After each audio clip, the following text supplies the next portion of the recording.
बताए हुए जो मार्ग हैं वो बिल्कुल सत्य हैं और ईश्वर के द्वारा बताए गए हैं वो, तो उनका पालन करने से ही मनुष्य का कल्याण होता है।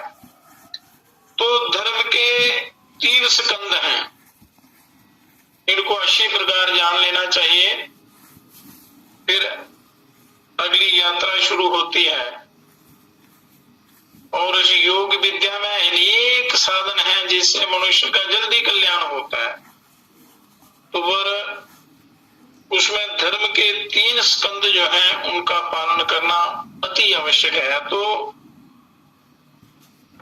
यज्ञ, अध्ययन और दान, ये पहला स्कंद है। यज्ञ, अध्ययन, पढ़ना, सुनना, यज्ञ करना, शास्त्रों का स्वाध्याय करना और दान करना, ये पहला स्कंद है। तप ही दूसरा स्कंद है। तप करना ये धर्म का दूसरा स्कंद है। और आचार्य कुल में रहने वाला ब्रह्मचारी जो आचार्य कुल में अपने शरीर को अत्यंत क्षीण कर देता है तप के द्वारा, ये तीसरा स्कंद है विद्या प्राप्ति के लिए। तो ये सभी पुण्य लोक के भागी होते हैं। इन तीनों धर्म के तीनों चरणों का आचरण करने वाले पुण्य लोक के भागी होते हैं और ब्रह्म में सम्यक प्रकार से स्थित चतुर्थाश्रमी मतलब सन्यासी, एक ब्रह्मचर्य आश्रम, फिर गृहस्थाश्रम, वानप्रस्थाश्रम और फिर संन्यास आश्रम, इसको चतुर्थाश्रमी सन्यासी कहते हैं। ऐसे व्यक्ति को ये अमृतत्व को प्राप्त होता है। ये जो 3 स्कंद का आचरण करते हैं ये पुण्य लोकों के भागी होते हैं और उस परिपूर्ण ब्रह्म, पूर्ण ब्रह्म, समग्र ब्रह्म, पार परम ब्रह्म जो है, पार ब्रह्म जिसको कहते हैं, सम्यक प्रकार से उसमें स्थित अमृत तत्व को प्राप्त होता है। ये बिल्कुल योग साधना करता है, ध्यान में लीन रहता है। तो प्रजापति ने लोगों के उद्देश्य से ध्यान रूप तप किया। प्रजापति ने घोर तप किया लोगों की रचना के उद्देश्य से, क्योंकि जितने भी ऋषि मुनि देवता लोग हैं सारे हर समय तप करते रहते हैं। तप के द्वारा ही सृष्टि का निर्माण करते हैं, उसका संचालन भी करते हैं। तो ध्यान रूप तप किया तो ध्यान सर्वोपरि हुआ। तो उन अभितप्त लोकों से त्रयी विद्या की उत्पत्ति हुई तथा उस अभितप्त त्रयी विद्या से भू, भुव और स्वा, ये 3 अक्षर पैदा हुए जो आप मंत्र में बोलते हैं, ओम भूर्भुवः स्वः। ये 3 लोक पैदा हुए, 3 अक्षर पैदा हुए। तो उन अक्षरों का आलोचन किया प्रजापति ने, उन अक्षरों का आलोचन किया। उन आलोचित अक्षरों से ओमकार पैदा हुआ। ये ओमकार जो कहते हैं, हम पहले जो कोई भी मंत्र बोलते हैं तो उसके पहले ओम लगाते हैं, ऐसे भी ओम का उच्चारण करते रहते हैं। तो ओमकार पैदा हुआ और जिस प्रकार नसों द्वारा संपूर्ण पत्ते व्याप्त रहते हैं, शंकुओं द्वारा, नसों द्वारा संपूर्ण पत्ते व्याप्त रहते हैं, उसी प्रकार ओमकार से संपूर्ण वाणी व्याप्त है। पत्ते में छोटे छोटे नसें होती हैं, कोई भी पत्ता ले तो उसमें होती है, ऐसे ही ओमकार से संपूर्ण वाणी व्याप्त है और ओमकार ही ये सब कुछ है, ओमकार ही ये सब कुछ है। ये उपनिषदों में बनने का दिव्य ज्ञान। तो केवल ओमकार के ध्यान से आपका कल्याण हो सकता है। अब ब्रह्मवादी कहते हैं, जो उस परिपूर्ण ब्रह्म को की चर्चा करने वाले कहते हैं कि प्रातः सवन वसुओं का है, प्रातः काल जो है ये वसुओं का है, मध्याह्न सवन रुद्रों का है और तृतीय सवन आदित्य और विश्व देवों का है। ये समय प्रातः काल, मध्याह्न काल और सायं काल। तो फिर यजमान का लोक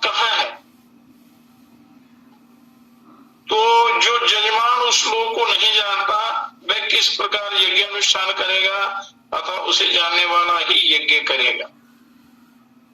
तो प्रातरुवाक का आरंभ करने से पूर्व ये यजमान गार्हपत्याग्नि के पीछे की ओर उत्तराभिमुख बैठकर वास्तु देवता संबंधी शाम का गान करता है। शाम का गान, जो साम वेद में जो मंत्र हैं उनका गान करता है और प्रार्थना करता है कि हे अग्नि, तुम इस लोक का द्वार खोल दो और जिससे कि हम राज्य प्राप्ति के लिए तुम्हारा दर्शन कर लें। और उसके बाद यजमान इन मंत्र द्वारा हवन करता है, इस मंत्र द्वारा हवन करता है। पृथ्वी में रहने वाले यह लोक निवासी अग्निदेव को नमस्कार है, मुझ यजमान को तुम पृथ्वी लोक की प्राप्ति कराओ। क्योंकि पृथ्वी लोक एक ऐसा लोक है कि जहां से सीधे आप उस परिपूर्ण ब्रह्म परमात्मा को प्राप्त कर सकते हैं। साधना करने का अधिकार इसी मृत्यु लोक में है मनुष्य को। देवता भी तरसते हैं कि मनुष्य इस पृथ्वी लोक में हमारा जन्म हो और हम साधना करके उस परिपूर्ण ब्रह्म में मिल जाए, परमात्मा को प्राप्त कर लें। तो मुझ यजमान को तुम पृथ्वी लोक की प्राप्ति कराओ। ये निश्चय ही यजमान का लोक है, मैं इसे प्राप्त करने वाला हूँ। इस लोक में यजमान मैं आयु समाप्त होने के अनंतर पुण्य लोक को प्राप्त होऊंगा। स्वाहा ऐसे जो मंत्र बोलते हैं उनके अगर अर्थ पता हो तो फिर जो अब अग्नि में आहुति देते हैं तो उसका लाभ कुछ और अनंत लाभ मिलता है। ऐसा कहकर हवन करता है और अर्गला को नष्ट करो ऐसा कहकर उत्थान करता है। वसुगण उसे प्रातः सवन प्रदान करते हैं। प्रातः काल का जो दिव्य अमृत का ऊपर से अमृत की वर्षा होती है, वो अमृत पान करते हैं। अब मध्याह्न सवन का आरंभ करने से पूर्व मध्याह्न काल में जो साधना करते हैं, पूर्व यजमान दक्षिणाग्नि के पीछे उत्तराभिमुख बैठकर रुद्र देवता संबंधी शाम का गान करता है। वो मंत्र बोलता है जो उस वेदों में वो ऋचाएं हैं। वो कहते हैं कि हे वायु, तुम अंतरिक्ष लोक और लोक का द्वार खोल दो, क्योंकि ये हर लोक के देवता हैं। तो उन देवता से जब आप प्रार्थना करते हैं तो वो रास्ता खोल देते हैं, जिसे कि वैराग्य पद की प्राप्ति के लिए हम तुम्हारा दर्शन कर सकें। उसके बाद यजमान इस मंत्र द्वारा हवन करता है और अंतरिक्ष में रहने वाले अंतरिक्ष लोक निवासी वासुदेव को नमस्कार है।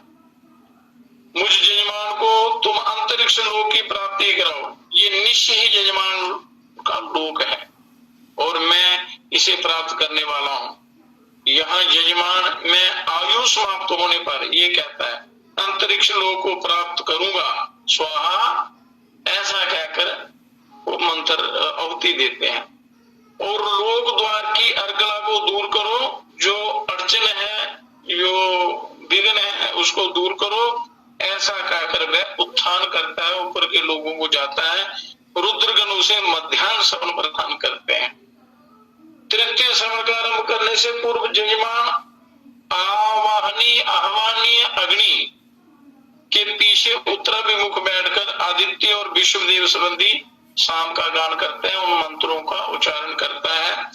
लोक का द्वार खोल दो, कहते हैं कि उस अंतरिक्ष लोक का द्वार खोल दो जिससे हम स्वराज्य प्राप्ति के लिए तुम्हारा दर्शन कर सकें। ये आदित्य संबंधी शाम है, मंत्र है।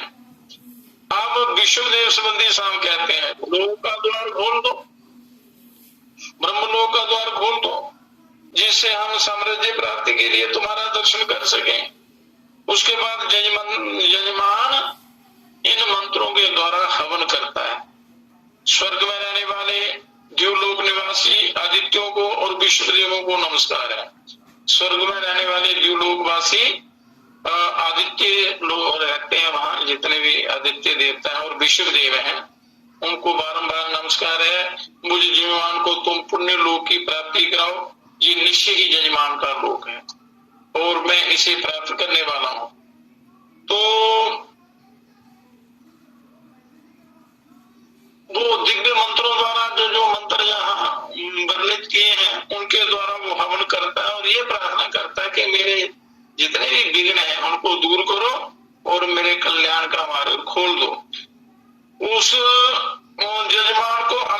विश्वदेव तृतीय सवन प्रदान करते हैं। जो इस प्रकार जानता है वह निश्चय ही यज्ञ की मात्रा को जानता है, मतलब यज्ञ के असली स्वरूप को जानता है। तीनों कालों का वर्णन है, प्रातः काल, मध्याह्न काल और सायं काल का। अब आदित्य की मधु रूप में कल्पना करते हैं। ये आदित्य निश्चय ही देवताओं का मधु है, द्युलोक ही उसका तिरछा बांस है, जिस पर कि वह लटका हुआ और अंतरिक्ष छता है, और किरणें मक्खियों के बच्चे हैं, उसमें रहने वाले मक्खियों के बच्चे हैं। उस आदित्य की जो पूर्व दिशा की किरणें हैं, वह ही इस अंतरिक्ष रूप छत्ते के पूर्व दिशा वर्ती छिद्र है, और ऋग्वेद ही मधुकर है, ऋग्वेद ही पुष्प है, और सोम आदि अमृत ही जल है।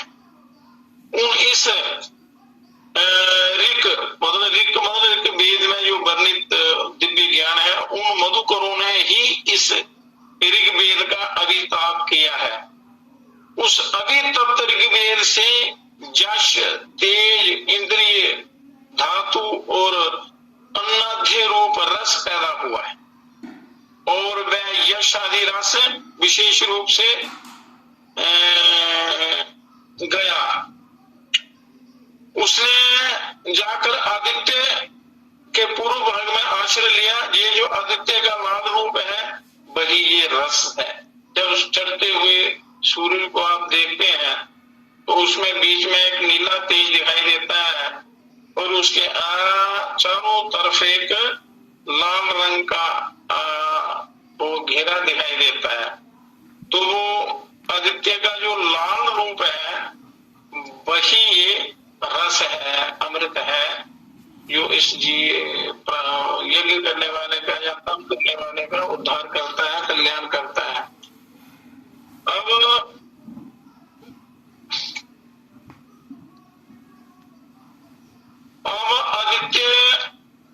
आदित्य की दक्षिण स्थित किरणों में मधु नाड़ी की दृष्टि, इसकी जो दक्षिण दिशा की किरणें हैं सूर्य नारायण की, वह ही एक दक्षिण दिशावर्ती मधु नाड़ियां हैं, और जयु छुड़कियां ही मधुकर हैं। यजुर्वेद की जो छुड़कियां हैं, मंत्र हैं, वही मधुकर हैं। यजुर्वेद ही पुष्प है, तथा वह सोमादि रूप अमृत ही जल है, वो अमृत ही जल है। तो इस यजु श्रुतियों ने इस यजुर्वेद का अभिताप किया, और उस अभितप्त यजुर्वेद से यश, तेज, इंद्रिय, ये शरीर में जो रजवीर्य इत्यादि होता है, और अन्याध्य रूप रस पैदा हुआ। उस रस ने विशेष रूप से गमन किया, और आदित्य के दक्षिण भाग में आश्रय लिया। ये जो आदित्य का शुक्ल रूप है, वह वही है जो आदित्य का एक सफेद जो रंग है।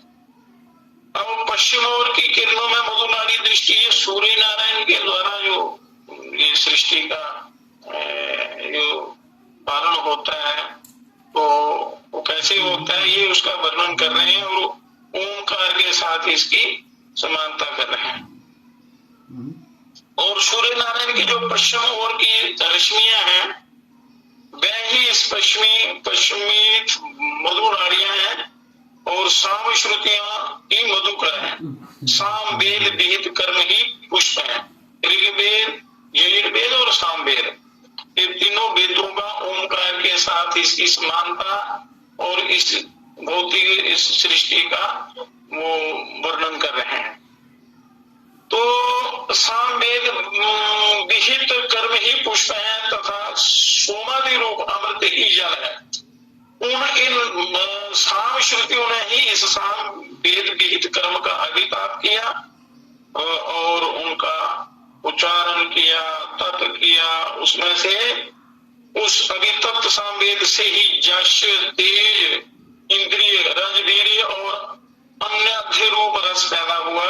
उस रस ने विशेष रूप से गमन किया, सब में संचार किया, और आदित्य के पश्चिम भाग में आश्रय लिया। ये जो आदित्य का कृष्ण तेज है, वह वही है। कृष्ण तेज जो घनश्याम रंग जो उनका दिखाई देता है, अपर सूर्य नारायण की जो उत्तर दिशा की किरणें हैं, ये किरणों में मधु नाड़ी दृष्टि, बोलो, सृष्टि का जो पालन करते हैं, औषधियों को पुष्ट करते हैं, सारे समाज जीव जंतुओं को जो जीवन देते हैं, उन सूर्य नारायण की ये महिमा का वर्णन कर रहे हैं। जो सूर्य नारायण की जो उत्तर दृष्टि किरणें हैं, वह ही उत्तर दिशा की मधु नाड़ियां हैं, और अथर्वंगी रस श्रुतियां ही मधुकर हैं, अथर्ववेद, इतिहास पुराण ही पुष्प हैं, तथा सोमादि रूप अमृत ही जल है। इन अथर्वंगी रस श्रुतियों ने ही इस इतिहास पुराण को अभितप्त किया और उसको और साधना की, उनका जो भी उसमें वर्णित है उसके अनुसार उन्होंने घोर तप किया। उस अभितप्त हुए इतिहास पुराण पुष्प से ही जश, तेज, इंद्रियां, धातु, अन्य आदि रस की उत्पत्ति हुई, और उस रस ने विशेष रूप से जब सामने संचार किया, गमन किया और आदित्य के उत्तर भाग में आश्रय लिया, ये जो आदित्य का अत्यंत कृष्ण रूप है, यह वही है। अब ऊर्ध्व रश्मियों में मधु नाड़ी की दृष्टि जो ऊपर की तरफ किरणें जाती हैं उनकी, तो इनकी जो ऊर्ध्व रश्मियां हैं वह ही इसकी ऊपर की ओर मधु नाड़ियां हैं। ये किरणें है ना, सूर्य के पूर्व, पश्चिम, उत्तर, दक्षिण और ऊपर अंतरिक्ष की तरफ और ये भूमंडल की तरफ जो किरणें आती हैं, ये समझो मधु नाड़ियां हैं। यही किरणें सारे संसार को जीवन दान, शक्ति इत्यादि देते हैं, सबका पालन करते हैं। गुह्य आदेश ही मधुकर है, प्रणव रूप ब्रह्म ही पुष्प है, प्रणव रूप ब्रह्म ही पुष्प है, क्योंकि ब्रह्म जो है वो प्रणव रूप है, जो उनका परम प्रिय और सबसे उत्तम नाम जो है उनका साकार रूप प्रणव है, ओमकार है। तथा वह सोमादि रूप अमृत ही जल है। उन गुह्य आदेशों ने ही इस ब्रह्म को अभितप्त किया, उसकी साधना की, उसको प्राप्त करने का अभ्यास किया। उस अभितप्त ब्रह्म से ही यश, तेज, इंद्रियां, वीरी, धातु और अन्य अधिक रूप रस पैदा हुए, जिससे ये सृष्टि चलती है। तो जो अष्ट वसु हैं जिनसे ये सृष्टि चलती है, रस ने विशेष रूप से गमन किया और वह आदित्य के ऊर्ध्व भाग में आश्रित हुआ। ये जो आदित्य के मध्य भाग में क्षुब्ध सा होता है, यही वह मधु है, और ये वे पूर्वोक्त लोहित आदि रूप ही रसों के रस हैं, वेद ही रस हैं, और ये उनके भी रस हैं, और वे ही अमृत के भी अमृत हैं, वेद ही अमृत हैं, और ये उनके भी अमृत हैं, ये सूर्य नारायण उनके भी अमृत हैं। अब कहते हैं कि वसुओं के जीवनाधार प्रथम अमृत की उपासना। अष्ट वसु यह कहते हैं ना, 33 कोटि देवता है, तो 33 करोड़ देवता है, करोड़ नहीं हो, 33 किस्म के देवता है। तो 8 अष्ट वसु हैं, 12 सूर्य हैं, 11 रुद्र हैं, और दो ये विश्वदेव, अश्विनी कुमार इत्यादि जो वैद्य हैं, ये हैं। तो वसुओं के जीवनाधार प्रथम अमृत की उपासना, कहते हैं कि इनमें जो पहला अमृत है उससे वसुगण अग्नि प्रधान होकर जीवन धारण करते हैं। देवगण ना तो खाते हैं और ना ही पीते हैं, देवता लोग ना खाते हैं ना पीते हैं, वे इस अमृत को देख कर ही तृप्त हो जाते हैं। वो ये जो अमृत सूर्य नारायण से मिलता है, ये इतना दिव्य होता है कि देखने से ही वो तृप्त हो जाते हैं। वे देवगण इस रूप को लक्षित करके ही उदासीन हो जाते हैं, और फिर इसी से उत्साहित होते हैं, उनमें शक्ति आती है। वह जो इस प्रकार इस अमृत को जानता है, वसुओं में से ही कोई एक होकर अग्नि की ही प्रधानता से इसे देखकर तृप्त हो जाता है। वह इस रूप को लक्ष्य करके ही उदासीन होता है और इस रूप से ही उत्साहित होता है, उसी अमृत से ही उसमें ताकत आती है। जितने समय में आदित्य पूर्व दिशा से उदित होता है और पश्चिम दिशा में अस्त होता है, उतनी ही देर वह वसुओं के अधिपत्य और स्वराज्य को प्राप्त हो। वसुओं के अधिपत्य और स्वराज्य को, मतलब सूर्योदय से लेकर सूर्योदय अस्त तक ये वसुओं का उसमें राज्य होता है। रुद्रों के जीवनाधार द्वितीय अमृत की उपासना। अब ये हो गए वसुओं के जीवनाधार जो अमृत है। अब रुद्रों की बात आती है। अब जो दूसरा अमृत है, रुद्रगण इंद्र प्रधान होकर उसके आश्रित जीवन धारण करते हैं। देवगण खाते पीते तो है नहीं, अमृत को देखकर ही तृप्त हो जाते हैं और इसी से वो उद्यमशील होते हैं, इसी से उनको शक्ति मिलती है। वह जो इस प्रकार इस अमृत को जानता है, रुद्रों में से ही कोई एक होकर इंद्र की ही प्रधानता से इस अमृत को देखकर तृप्त हो जाता है, जो ये उपासना करता है। तो ये बड़े वेदों में, शास्त्रों में अनेक प्रकार की साधनाओं का वर्णन है, पर जो जैसी साधना करता है उसको उसी के अनुसार उसको उसका फल मिलता है। तो जो वसुओं के करता है तो वसु रूप होकर उस अमृत को प्राप्त करता है, और जो रुद्रों की सब दूसरे अमृत की साधना करता है, दक्षिण भाग की, सूर्य नारायण के दक्षिण भाग की, वो रुद्र होकर और अमृत को प्राप्त करके तृप्त होता है और उसी से वो उसके अंदर ताकत आती है। जितने में समय में आदित्य पूर्व से उदित होता और पश्चिम में अस्त होता है, उससे दुगने समय में वह दक्षिण से उदित होता है और उत्तर में अस्त हो जाता है। इतने समय पर्यंत वह रुद्रों के ही अधिपत्य और स्वराज्य को प्राप्त होता है व्यक्ति, जो इस प्रकार की साधना करता है। अब आदित्यों के जीवनाधार तृतीय अमृत की उपासना, जो आदित्यों का जीवना आधार तृतीय अमृत है, उसकी उपासना का हम प्रकार बताते हैं। जो तीसरा अमृत है, आदित्य गण वरुण प्रधान होकर उसके आश्रित जीवन धारण करते हैं और देवगण तो ये आदित्य गण जो है ना कुछ खाते हैं ना पीते हैं, अमृत को देखकर ही तृप्त हो जाते हैं, पर उपासना के द्वारा उस अमृत को प्राप्त करते हैं, आदित्य होकर ही प्राप्त करते हैं। वे इस रूप को ही लक्षित करके उदासीन होते हैं और इसी से उद्यमशील भी होते हैं।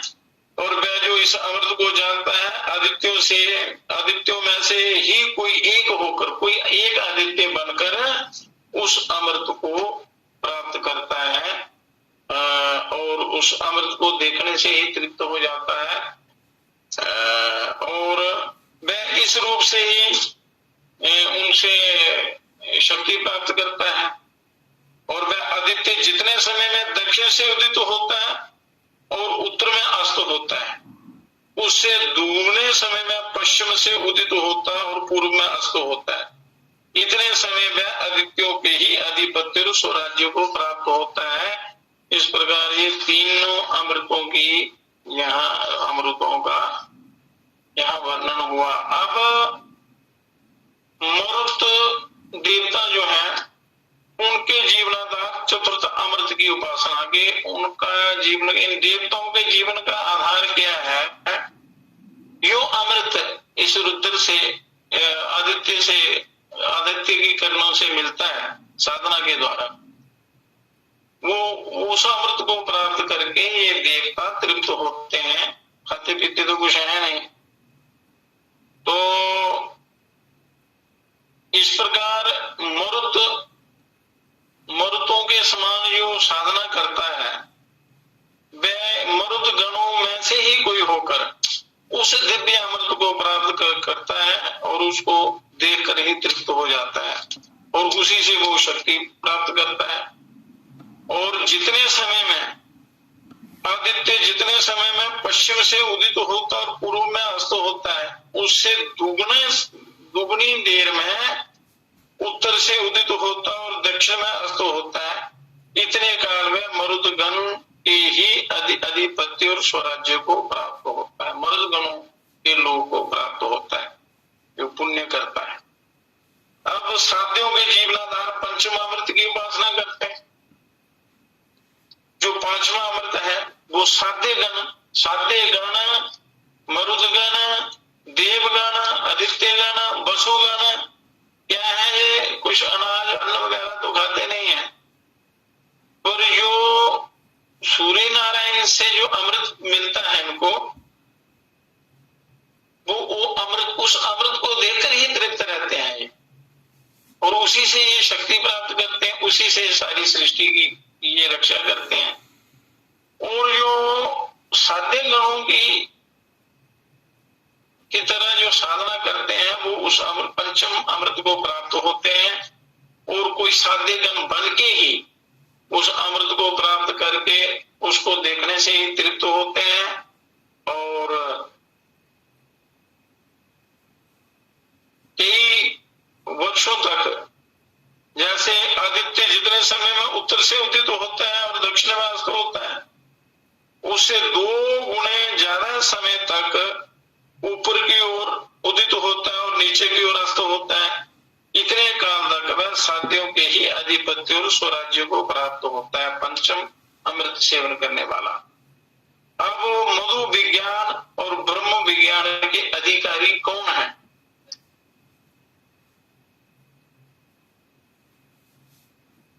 फिर उसके पश्चात में ऊर्ध्वगत होकर उदित होने पर फिर ना तो उदित होगा ना अस्त ही होगा, बल्कि अकेला ही मध्य में स्थित रहेगा।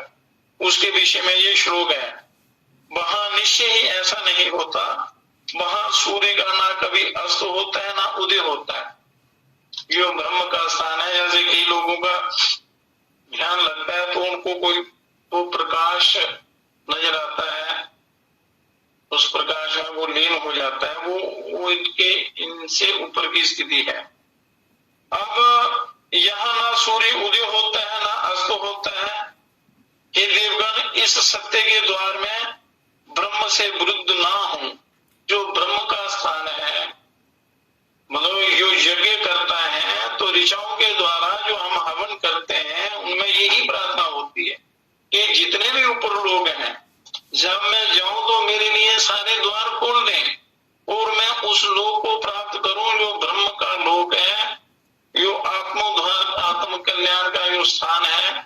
यहाँ से जहाँ जाकर फिर मनुष्य वापस नहीं आता और उस परमानंद में ही लीन रहता है। मैं उस ब्रह्म से विरुद्ध ना हूं कि उस ब्रह्म की प्राप्ति करूं। जो इस प्रकार इस ब्रह्मोपनिषद को जानता है, वेद के रहस्य को जानता है, उसके लिए ना तो सूर्य का उदय होता है ना अस्त होता है, उसके लिए सर्वदा दिन ही रहता है। और ऐसा प्रकाश, ऐसा दिव्य प्रकाश, इसका वर्णन नहीं कर सकता कोई, वो रहता है। मैं ये मधु ज्ञान ब्रह्मा ने प्रजापति से कहा था, प्रजापति ने मनु को सुनाया, मनु ने प्रजापति के प्रति कहा, तथा ये ब्रह्म विज्ञान अपने ज्येष्ठ पुत्र अरुण नंदन उदालक को उसके पिता ने सुनाया था।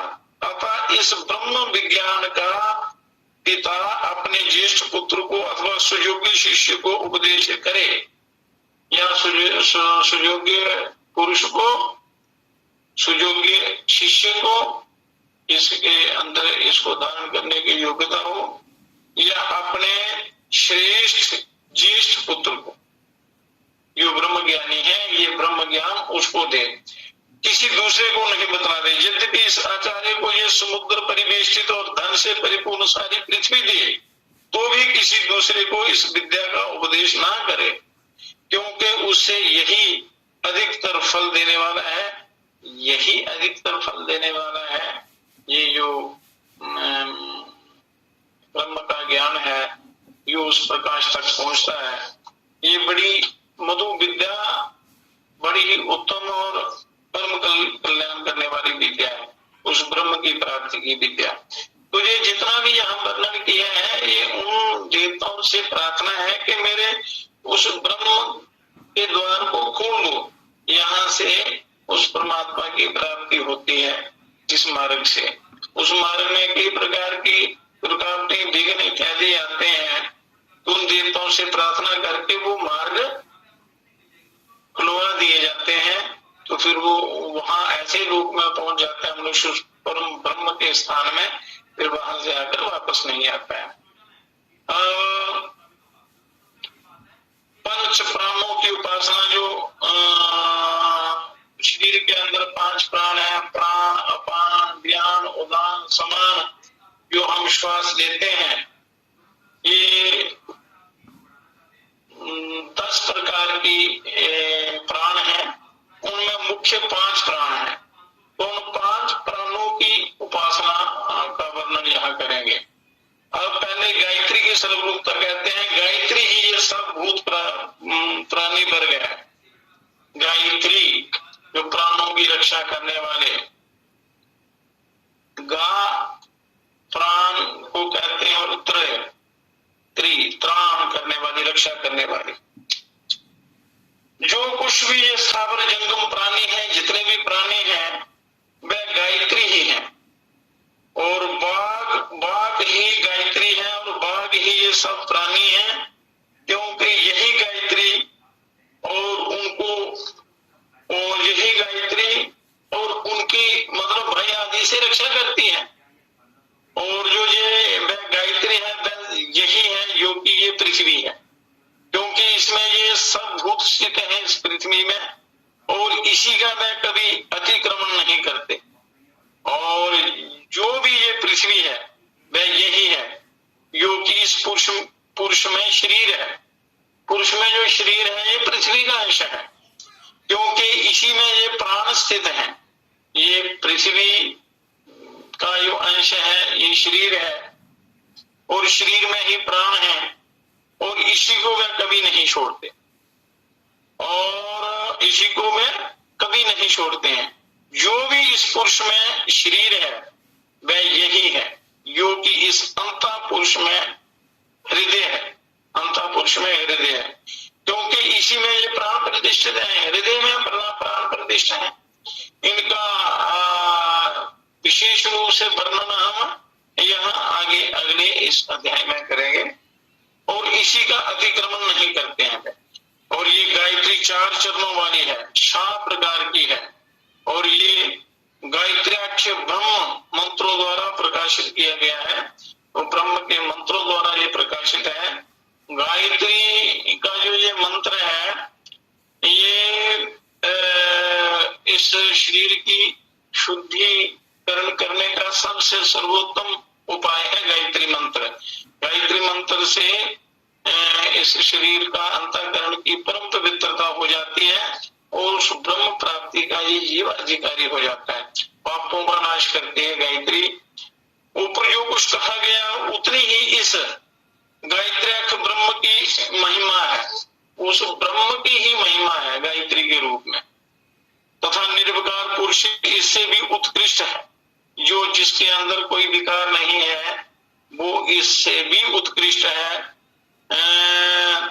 संपूर्ण भूत इसका एक पाद है, और इसका त्रिपाद अमृत प्रकाशमय स्वात्मा में स्थित है। और जो भी वह त्रिपाद अमृत रूप ब्रह्म है वह यही है, जो कि ये पुरुष से बाहर आकाश है, और जो भी ये पुरुष से बाहर आकाश है वह यही है। बोलो, ये सारा जो जितना भी जगत प्रपंच है सब उस ब्रह्म का ही प्रतिबिंब है। और ये जो कि ये पुरुष के भीतर आकाश है, तथा जो भी ये पुरुष के भीतर आकाश है वह यही है। यही है कि वो ब्रह्म ही है। और हृदय के अंतर्गत आकाश है, जो हृदय के अंतर्गत आकाश है वही वह ब्रह्म ही है। ये ब्रह्म का ही ये सारा प्रतिबिंब है संसार। अब कहते हैं कि उस प्रसिद्ध हृदय के 5 देव सुषि हैं। इसका जो पूर्व दिशा प्रति छिद्र है वह प्राण है, वह चक्षु है और वह आदित्य है, वही ये तेज और अन्य आद्य है। इस प्रकार उपासना करे, ऐसा विचार करे, ऐसा ध्यान करे। जो इस प्रकार जानता है अर्थात इस प्रकार इनकी उपासना करता है वह तेजस्वी और अन्न का भोक्ता होता है, तथा जो इसका जो दक्षिण छिद्र है वह ध्यान है और वह श्रोत्र है, वह चंद्रमा है और वही ये श्री और यश है। इस प्रकार उसकी उपासना करे। ये 5 प्राणों की जो उपासना है, प्राण, अपान, व्यान, उदान, समान, इनकी जो उपासना है, जो ऐसा जानता है या ऐसा अभ्यास करता है वह श्रीमान और यशस्वी होता है। और इसका जो पश्चिमी छिद्र है वह अपान है और बाघ है और वह अग्नि है और वही ये ब्रह्म तेज और अन्नाद्य है।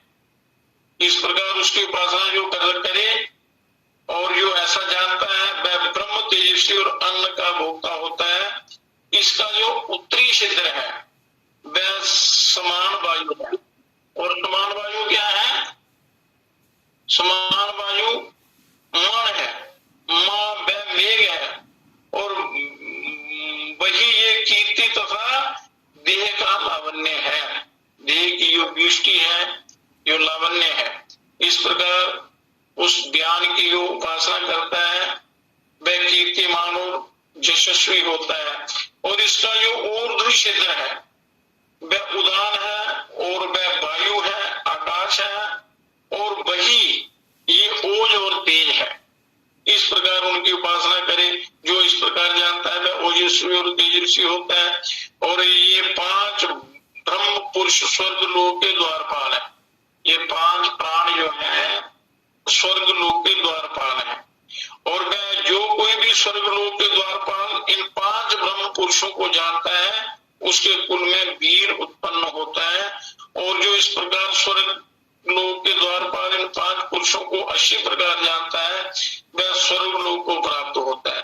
तथा इस द्युलोक से परे जो परम ज्योति विश्व के पृष्ठ पर यानी सबके ऊपर जितने उत्तम, जिनसे उत्तम कोई दूसरा लोक है ही नहीं, ऐसे उत्तम लोकों में प्रकाशित हो रही है, वह निश्चय यही है जो कि इस पुरुष के भीतर ज्योति है, जो परम ज्योति है, जो उस शरीर के अंदर हृदय रूपी गुफा में जो अंगुष्ठ के आकार का अंगुष्ठ के प्रमाण जितना पुरुषाकार है वह उसके अंदर जो दिव्य ज्योति है वही वो ब्रह्म का प्रकाश है। और उस हृदय स्थित पुरुष का यही दर्शनोपाय है। ये 5 प्राणों की जो साधना है ये सबसे उत्तम उपाय है। जबकि मनुष्य शरीर में स्पर्श द्वारा उष्णता को जानता है, स्पर्श के द्वारा आपको गर्मी का एहसास होता है, अनुभव होता है, और यही उसका श्रवणोपाय है। जबकि ये कानों को मूंद कर रथ के घोष, बैल के डकारने और जलते हुए अग्नि के शब्द के समान श्रवण करता है। और वह ये ज्योति दृष्ट और श्रुत है। इस प्रकार इसकी उपासना करे। जो उपासक ऐसी साधना करता है या इस प्रकार साधना के द्वारा जानता है वह दर्शनी और विश्रुत विख्यात होता है। इसके अलग अलग उपाय हैं। जगत की और आत्मा की ब्रह्म रूप में उपासना। ये ब्रह्म रूप में हम जगत की कैसे उपासना कर सकते हैं?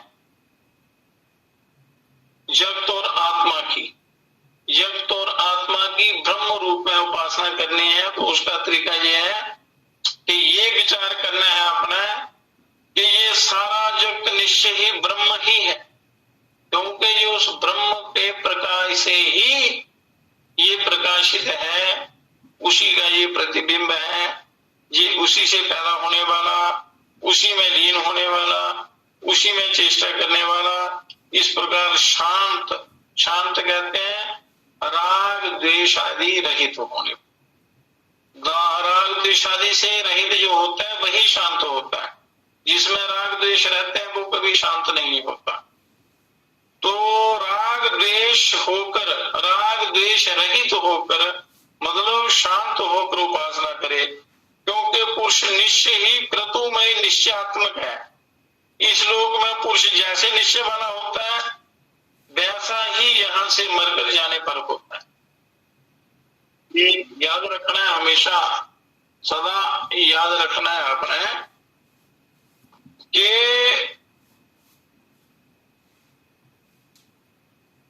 इस लोगों में पुरुष जैसे निश्चय वाला होता है, जैसा आपका निश्चय होगा वैसा ही यहां से मरकर जाने पर होता है। संस्कार पक्के हो जाते हैं। अतः उसे पुरुष को निश्चय करना चाहिए मनोमय प्राण शरीर प्रकाश स्वरूप सत्य संकल्प आकाश शरीर सर्वकर्मा सर्वकाम सर्वगंध सर्वरस इस संपूर्ण जगत को सब ओर से व्याप्त करने वाला बाग रहित और संभ्रम शून्य है। हृदय कमल के भीतर, हृदय कमल के भीतर ये मेरा आत्मा धान से यव से सरसों से शामक से अथवा शामक तंडुल से भी सूक्ष्म है। जो शामक ये व्रत वाले जो चावल होते हैं उससे भी अत्यंत सूक्ष्म है। तथा हृदय कमल के भीतर ये मेरा आत्मा पृथ्वी अंतरिक्ष द्यूलोक अथवा इन सब लोगों की अपेक्षा भी बड़ा है। जो सर्वकर्मा सर्वकाम सर्वगंध सर्वरस इन सबको सब ओर से व्याप्त करने वाला इस वाणी रहित और संभ्रम शून्य है, वह मेरा आत्मा हृदय कमल के मध्य में स्थित है। ये हृदय रूपी गुफा के मध्य में वो स्थित है, यही ब्रह्म है। तो हृदय में कैसे अपने उनको प्राप्त करना है वो उसकी युक्ति आगे बताएंगे। ध्यान के द्वारा आप बड़ा जल्दी अपने हृदय में स्थित उस ब्रह्म को प्राप्त कर सकते हैं। अनेक उपनिषदों में उनका वर्णन है। और यही ब्रह्म है, इस शरीर से मरकर जाने पर मैं इसी को प्राप्त होऊंगा। अब जब आप ऐसी भावना रखेंगे तो शरीर छोड़ने के बाद भी आपको वही जो भावना पक्की हो जाती है वही वैसा ही स्वरूप आपको आगे मिलेगा, वही प्राप्त होता है उसका अनुभव। जिसका ऐसा निश्चय है और जिसे इस विषय में कोई संदेह भी नहीं है उसे इसी ब्रह्म भाव की ही प्राप्ति होती है, ऐसा शांडिल्य ऋषि ने कहा, क्योंकि उन्होंने अभ्यास किया। तो जैसा जैसा आप अभ्यास करते हैं, जैसा अभ्यास आपका पक्का हो जाता है, आपको आगे जाकर वैसा ही वो मिलेगा, वैसा ही अनुभव होगा, वैसे ही जगह मिलेगी। इस प्रकार ये जन्म मरण क्यों होते हैं, बारंबार जन्मना मरना, कभी किसी योनि में कभी किसी योनि में कभी किसी योनि में, जो जो भाव आपके अंदर पट्टे हो जाते हैं तो वही आपको आगे जाके मिलेगी। तो इसलिए ये जन्म मरण चलता रहता है। अगर आप ब्रह्म की उपासना करेंगे, ब्रह्म भाव रखेंगे, आत्म ज्ञान की भावना रखेंगे, शास्त्रानुसार जो बताया है उसके अनुसार आप उपासना करेंगे तो आपका निश्चित रूप से जो यहाँ आप अभ्यास करते हैं वैसा ही आपको आगे वो मिलेगा। अगर ब्रह्म की भावना रखेंगे तो ब्रह्म प्राप्त हो जाएगी। अब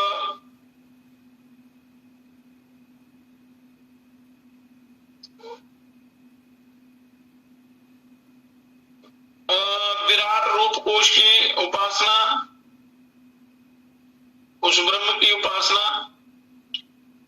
अंतरिक्ष जिसका उदर है, मतलब अंतरिक्ष आकाश जिसका उदर है, वह कोश पृथ्वी रूप मूल वाला है, वह जीर्ण नहीं होता।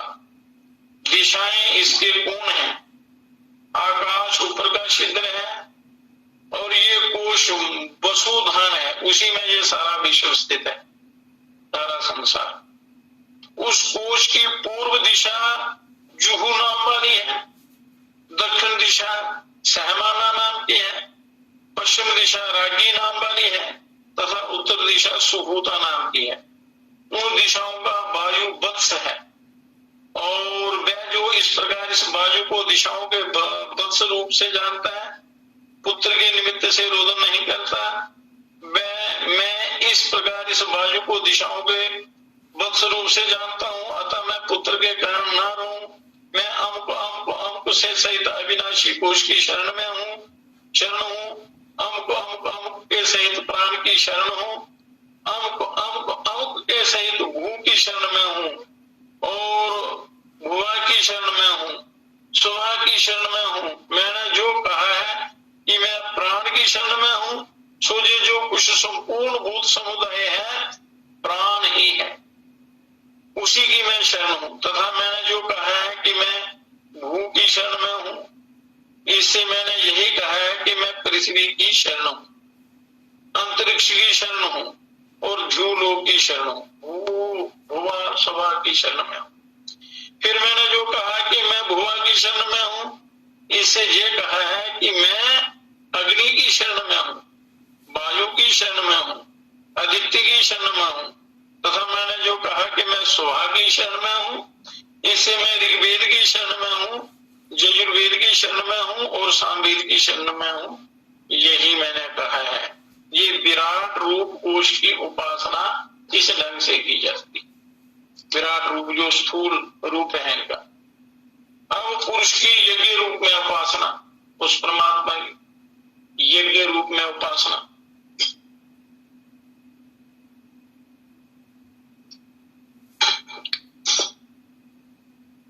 निश्चय पुरुष ही यज्ञ है, उसकी आयु के जो 24 वर्ष है वह प्रातः सवन है, मतलब प्रथम भाग है। 24 वर्ष तक ब्रह्मचर्य का पालन होता है।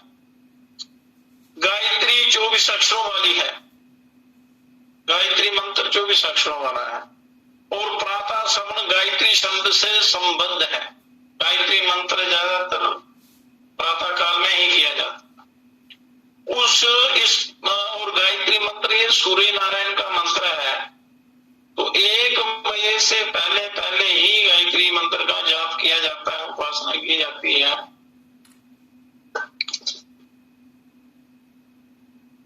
इस प्रातः समन के वसुगण अनुगत है। वसुगण जो है वो उसके देवता है, प्राण ही वसु हैं, क्योंकि ये ही इस सब को बसाए हुए हैं। ये हमारे शरीर के अंदर जो प्राण है यही वसु है।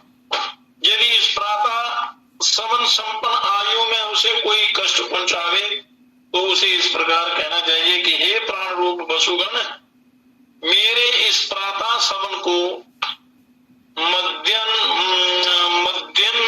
सवन के साथ एक रूप कर दो। यज्ञ रूप में आप प्राण रूप वसुओं के बदले में विलुप्त ना हो, नष्ट ना हो, तब उस कष्ट से मुक्त होकर वह निरोग हो जाता है। निरोगी काया के लिए यह साधना है। इसके पश्चात जो 44 वर्ष है वह मध्यम सवन है। मनुष्य जीवन के 24 से लेकर 44 वर्ष तक। त्रिष्टुप छंद 44 अक्षरों वाला है, और मध्यम दिन सवन त्रिष्टुप छंद से संबंध है, क्योंकि ये शास्त्रों का ज्ञान होना बड़ा जरूरी होता है। पढ़ ना सके तो श्रवण करके ही वो उस ज्ञान को प्राप्त करने की चेष्टा करनी चाहिए। उस मध्यम दिन सवन के रुद्रगण अनुगत हैं, प्राण ही रुद्र हैं, क्योंकि यही इस संपूर्ण प्राणी समुदाय को रुलाते हैं, प्राण।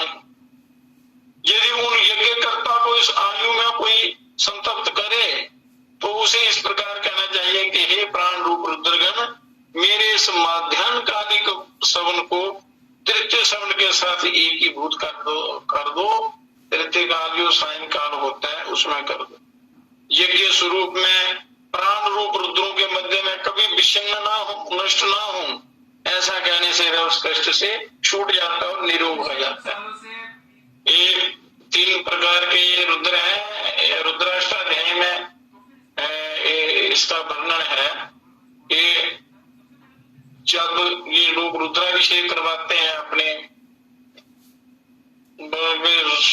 अच्छे स्वास्थ्य के लिए, जब कोई रोगी होता है या कोई कष्ट आता है, तो ये 3 प्रकार के रुद्र हैं, इनको ये कार्य सौंपा है, यही रुलाते हैं और यही ठीक करते हैं।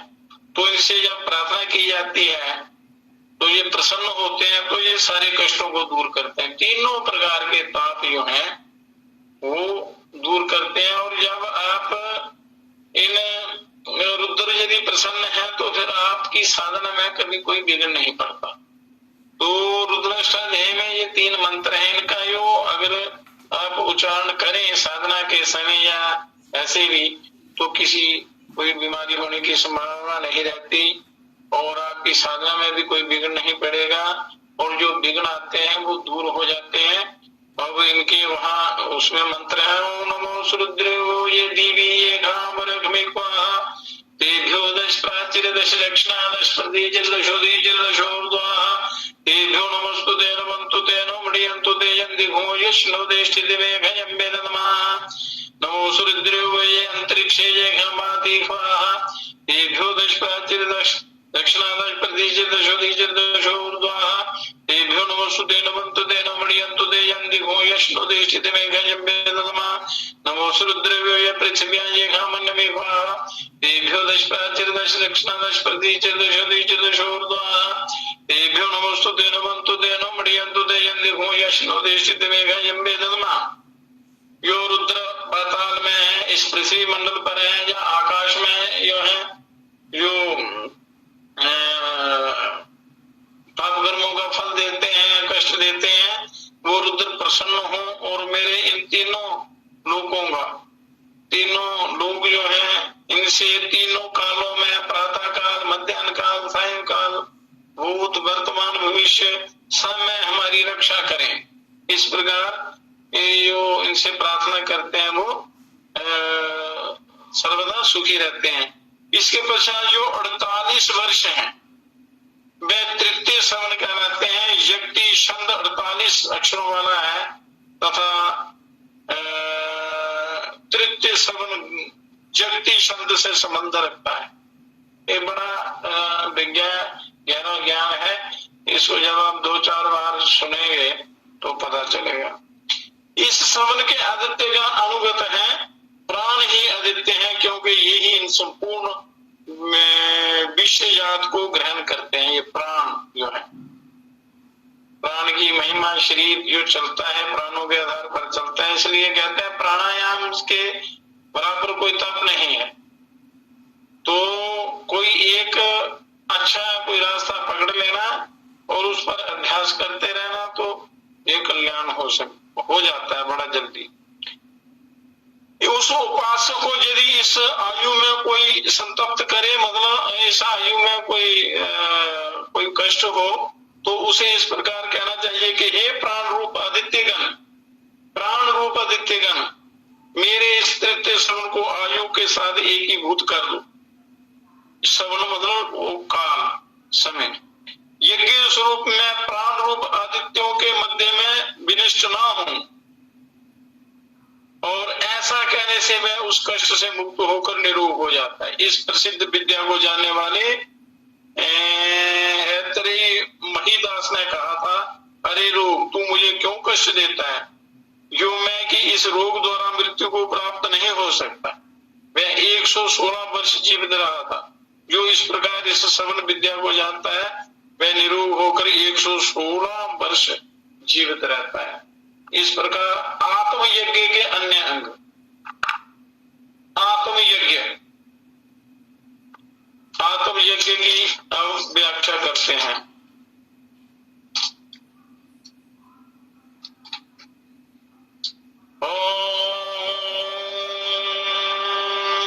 अहम ब्रह्मास्मि।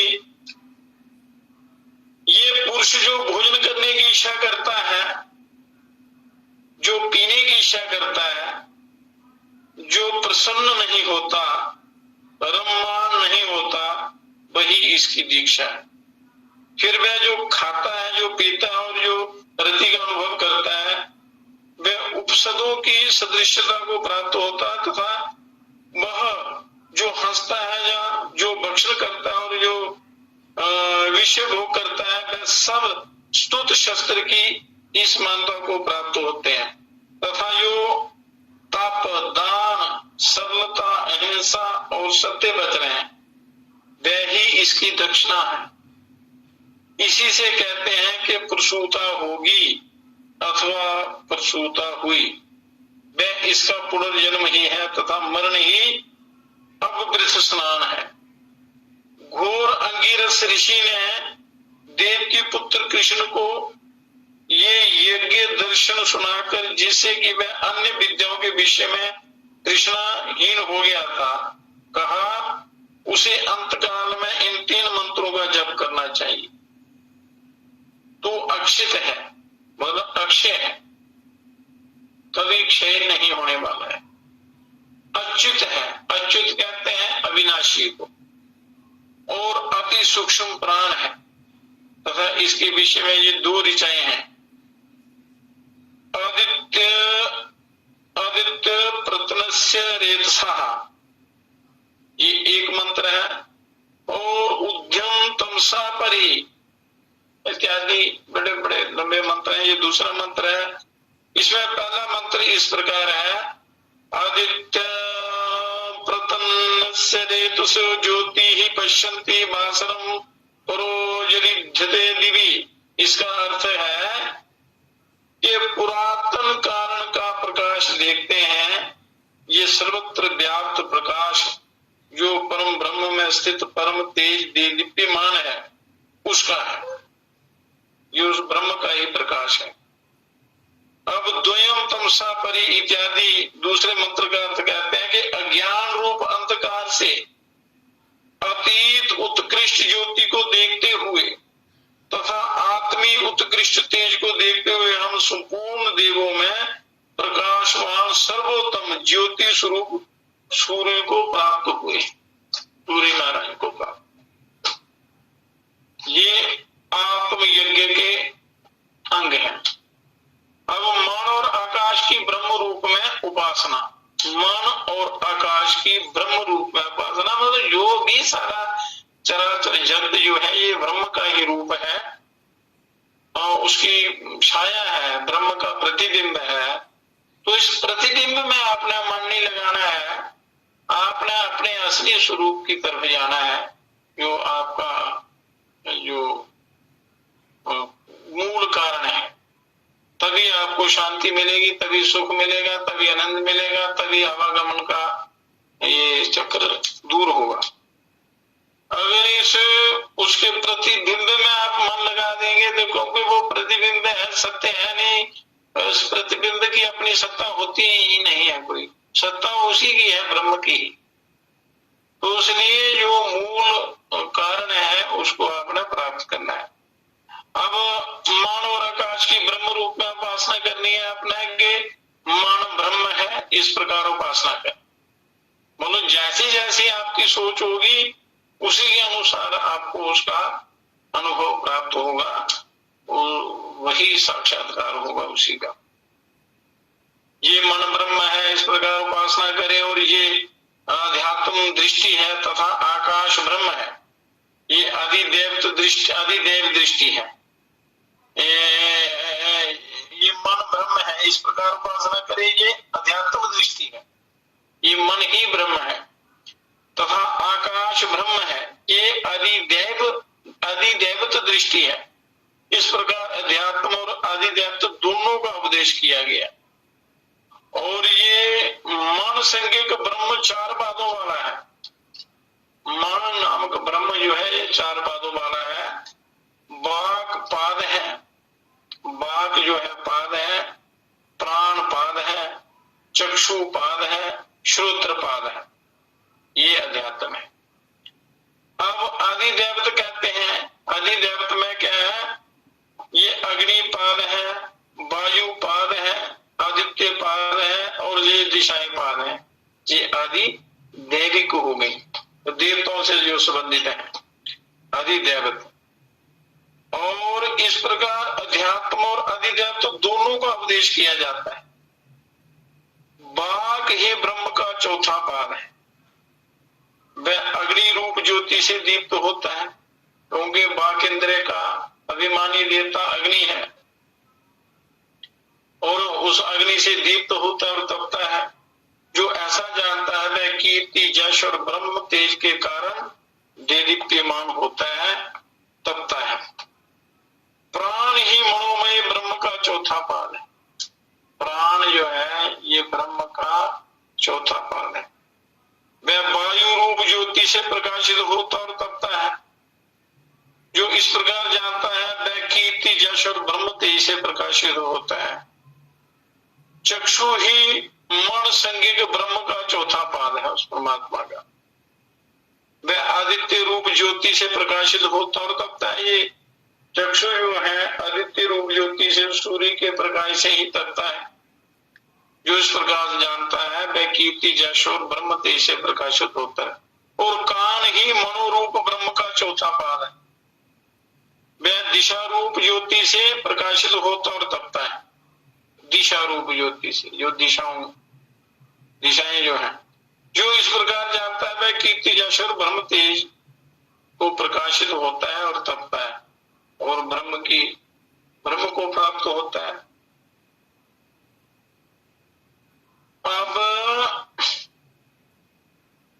आदित्य की ब्रह्म रूप में उपासना। नारायणं परो ज्योतिरात्मा नारायणः परः। नारायणं परम ब्रह्म तत्त्वं नारायणः परः। नारायण परो ध्याता ध्यान नारायणः परः। आदित्य ब्रह्म है, ऐसा उपदेश है कि आदित्य जो सूर्य नारायण है वही ब्रह्म है। आदित्य को ब्रह्म रूप में, आदित्य को ही ब्रह्म का स्वरूप मानकर उनकी उपासना करना। आदित्य ही ब्रह्म है, ऐसा उपदेश शास्त्रों में दिया है। उसी की व्याख्या की जाती है। पहले ये असत्य ही था, ये सत्य हुआ, कार्य विमुख हुआ, वह अंकुरित हुआ, वह एक अंडे में परिणित हो गया और वह 1 वर्ष पर्यंत उसी प्रकार पड़ा रहा। फिर वह फूटा और दोनों अंडे के खंड रजत और स्वर्ण रूप हो गए।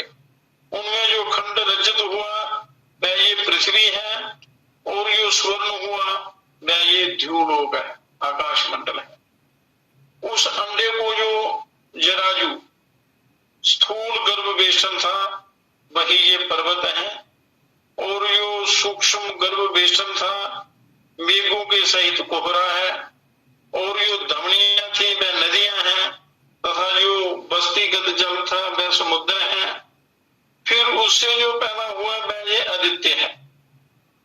उसके उत्पन्न होते ही बड़े जोरों का शब्द हुआ तथा उसी से संपूर्ण प्राणी और सारे भोग पैदा हुए, उसी शब्द से ही।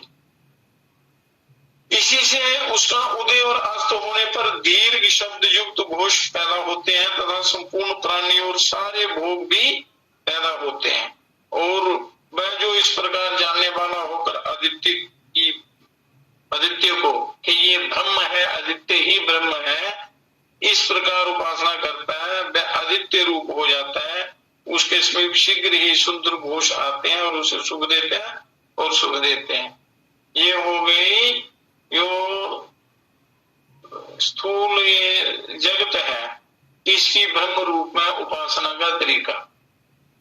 नारायण परो ज्योतिरात्मा नारायण परा। नारायण परम ब्रह्म सत्य नारायण परा। नारायण परो ध्याता ध्यानम नारायण परा।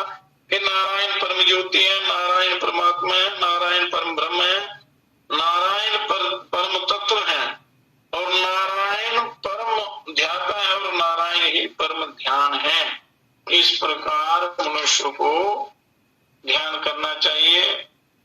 इसकी 2-3 बार यदि आप सुनेंगे तो थोड़ा पक्का ज्ञान होगा। अब कहते हैं राजा जान श्रुति और रैकव का उपाख्यान ब्रह्म के विषय में। जो श्रद्धा पूर्वक देने वाला और बहुत दान करने वाला था और जिसके जहां दान करने के लिए बहुत सा अन्न पकाया जाता था, ऐसा कोई जन श्रुत के कुल में पैदा हुआ। उसके पुत्र का पुत्र था। उसने इस आशय से कि लोग सब जगह मेरा ही अन्न खाएंगे, सर्वत्र निवास स्थान धर्मशालाएं बनवा दिए, धर्मशालाएं वगैरह निवास इत्यादि बना दिए। उसी समय रात्रि में उधर से हंस उड़कर गए। उनमें से एक हंस ने दूसरे हंस से कहा, करे ओ भल्लाक्ष देख, जान श्रुति पोत्रायन का तेज झूलों के समान फैला हुआ है, तू उसका स्पर्श ना कर और वह मुझे भस्म ना कर डाले। उससे दूसरे हंस ने कहा, अरे तू किस महत्व से युक्त रहने वाले इस राजा के प्रति इस तरह सम्मानित वचन कह रहा है? क्या तू इसे गाड़ी वाले रैके के समान बतलाता है? इस पर उसने पूछा कि ये जो गाड़ी वाला रैकव है वह कैसा है? जिस प्रकार युद्ध क्रीड़ा में कृत नामक पासे के द्वारा जीतने वाले पुरुष के अधीन उसके निम्न श्रेणी के सारे पासे हो जाते हैं, उसी प्रकार प्रजा जो कुछ सत्कर्म करती है वह सब उस रैकव को प्राप्त हो जाता है। जो बात में रैकव जानता है उसे जो कोई भी जानता है उसके विषय में भी मुझसे ये कह दिया गया है। इस बात को जान श्रुति पोत्रायन ने सुन लिया। दूसरे दिन प्रातःकाल उठते ही उसने सेवक से कहा कि अरे भैया, तू गाड़ी वाले रैकव के समान मेरी स्तुति क्या करता है? इस पर सेवक ने पूछा, ये जो गाड़ी वाला रैकव है वह कैसा है? राजा ने कहा, जिस प्रकार कृत नामक पासों के द्वारा जीतने वाले पुरुष के अधीन उसके निम्नवर्ती समस्त पासे हो जाते हैं, उसी प्रकार उस रैकव को जो कुछ भी प्रजा सत्कर्म करती है वह सब प्राप्त हो जाता है, तथा जो कुछ वह जानता है उसे जो कोई जानता है वह भी इस कथन के द्वारा मैंने बतला दिया है। तो वह सेवक उसकी खोज करने पर अनंतर मैं उसे नहीं पा सका, ऐसा कहता हुआ लौटा है। तब उससे राजा ने कहा, अरे यहाँ ब्राह्मण की खोज की जाती है, वहां उसके पास जा। तो उसने एक शगड़े के नीचे खाज खुजलाते हुए उस रैकव को देखा। वह रैकव के पास बैठ गया और बोला, हे भगवान, क्या आप ही गाड़ी वाले रैकव हैं? रैकव ना करे कहा, अरे हाँ मैं ही हूं, ऐसा कहकर स्वीकार किया। तब वह सेवक ये समझकर कि मैंने उसे पहचान लिया है, वो वापस लौट आया।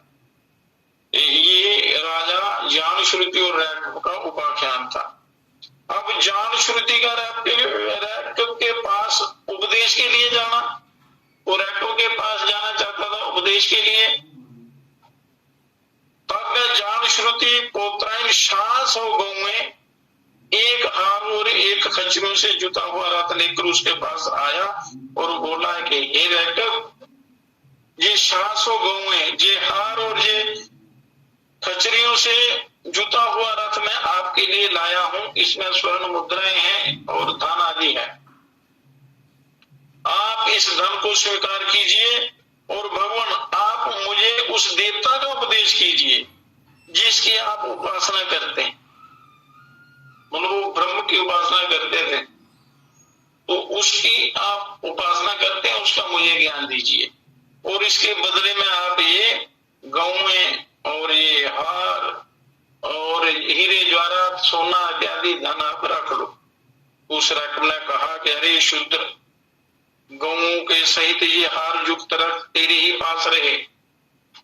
तब वह ज्ञान श्रुति पोत्रायन 1000 गौएं, एक हार और ये सोने चांदी से जुता हुआ वो रथ, अपनी कन्या, इतना धन लेकर फिर उसके पास आया और उससे बोला कि हे रैकव, ये 1000 गौएं, हार और ये धन आप ले लें, और ये पत्नी और ये ग्राम जिसमें कि आप रहते हैं स्वीकार कीजिए, और भगवान मुझे अवश्य उपदेश दीजिए कि मुझे वो ज्ञान चाहिए जिसकी आप उपासना करते हैं। तो तब उस राजकन्या के मुख को ही संगते हुए रैकव ने कहा विद्या ग्रहण का द्वार सकते कहा, कह रहे शूद्र मुझे गऊ आदि जो लाया है सो ठीक है, तो उस विद्या ग्रहण के द्वार से ही मुझसे भजन कराता है।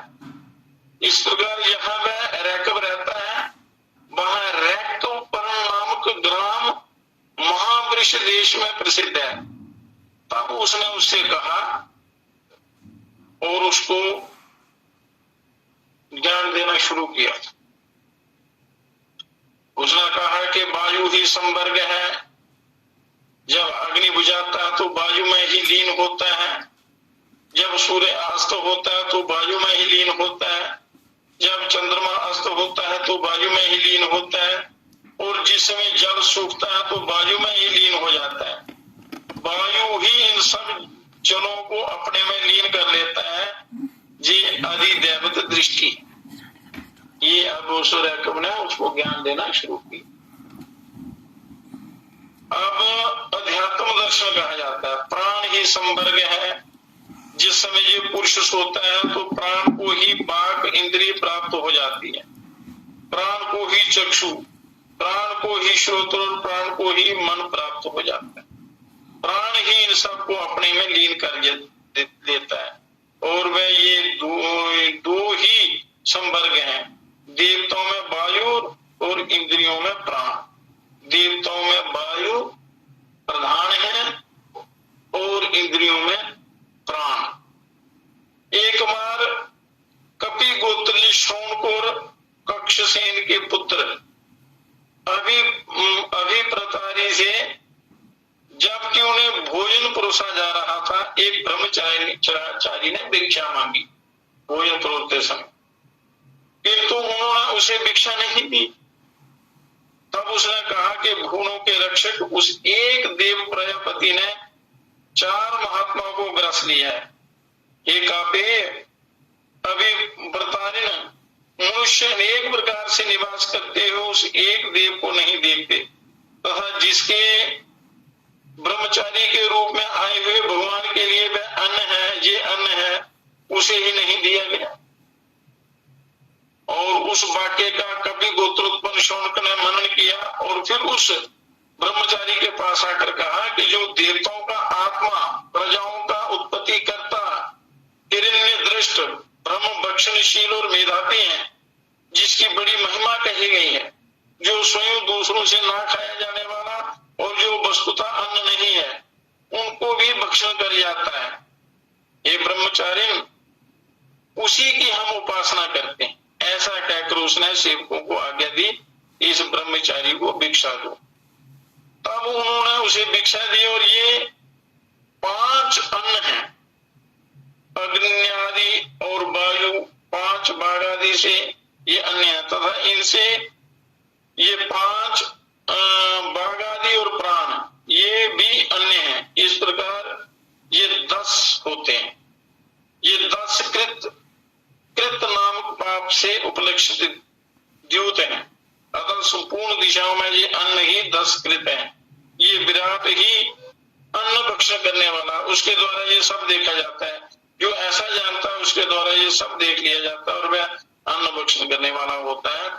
और ये वायु और प्राण की ब्रह्म रूप में उपासना है। अब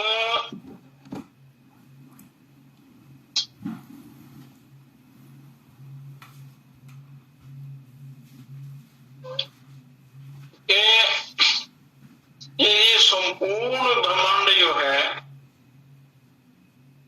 ये सारा उस परिपूर्ण ब्रह्म का ही स्वरूप है। और जिस रूप में जो ब्रह्म की उपासना करता है उसी को वैसा ही अनुभव होता है। अब अगर आप ये मनुष्य शरीर जो मिलता है तो उसी ब्रह्म की प्राप्ति के लिए मिलता है। तो इस सारे प्रपंच को मतलब ज्ञान तो होना चाहिए, सब हर प्रकार का ज्ञान मनुष्य को होना चाहिए। फिर उसमें से एक मार्ग जो है जो सरल, सीधा और कल्याणकारी हो, उसको अपना कर उसकी उपासना करें, साधना करें, तो इसी जीवन में कल्याण हो सकता है। तो ब्रह्म को अच्छी प्रकार जानकर उसकी उपासना करने वाला इसी जन्म में उस ब्रह्म को प्राप्त होता है। अतः उसमें सर्वोपरि सर्वोत्तम सबसे सरल तरीका जो है, ये शास्त्रों की मर्यादा के अनुसार अपना जीवन चलाते हुए उस परमात्मा का ध्यान करे। और ध्यान करने का सर्वोत्तम तरीका, सबसे सरल तरीका उपनिषदों में जो ज्ञान है उसका सारा सार गीता में भगवान ने दिया हुआ है। गीता में, और उस गीता में जो दिव्य ज्ञान है उसका बार बार अपने श्रवण करना है, श्रवण करके उसको धारण करना है। उसमें बड़ी सारयुक्त बातें भगवान ने कही है, क्योंकि शास्त्र बहुत है और मनुष्य की आयु बहुत कम है, और इस कलयुग में मनुष्य की बुद्धि भी अल्प है, और जो है वो भी विश्व भोगों में लगी हुई है। संसार के भोगों में, संसार की उसकी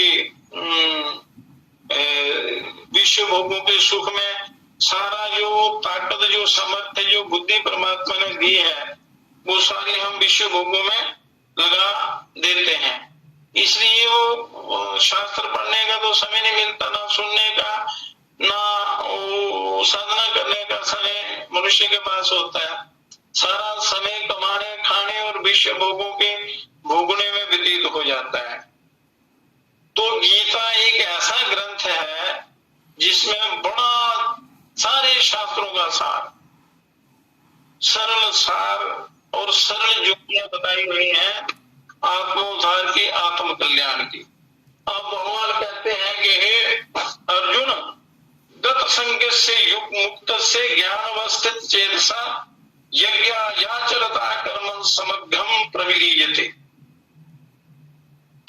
जिसकी आसक्ति सर्वथा मिट गई है और जो पुरुष मुक्त हो गया है, जिसकी बुद्धि स्वरूप के ज्ञान में स्थित है, ऐसे केवल यज्ञ के लिए कर्म करने वाले मनुष्य के संपूर्ण कर्म नष्ट हो जाते हैं। बड़ी सरल सीधी स्पष्ट भाषा में भगवान उसको ये दिव्य ज्ञान दे रहे हैं, क्योंकि बड़े शास्त्र हैं, उसमें मनुष्य एक जन्म पढ़ने में ही लग जाते हैं। तो उसमें जो सारे शास्त्रों का सार रूप गीता है, इसको आपने 80 प्रकार धारण करना है, इसका स्वाध्याय करना है, सुनना है। अब कहते हैं कि भगवान कहते हैं कि कर्म योगी के संपूर्ण कर्मों के विलीन होने की बात गीता भर में केवल इसी श्लोक में ही है, इसलिए ये कर्म योग का मुख्य श्लोक है। इसी प्रकार पिछले चौथे अध्याय में 36वां जो श्लोक है ज्ञान योग का, और 18वें अध्याय का 8वां श्लोक भक्ति योग का मुख्य श्लोक है।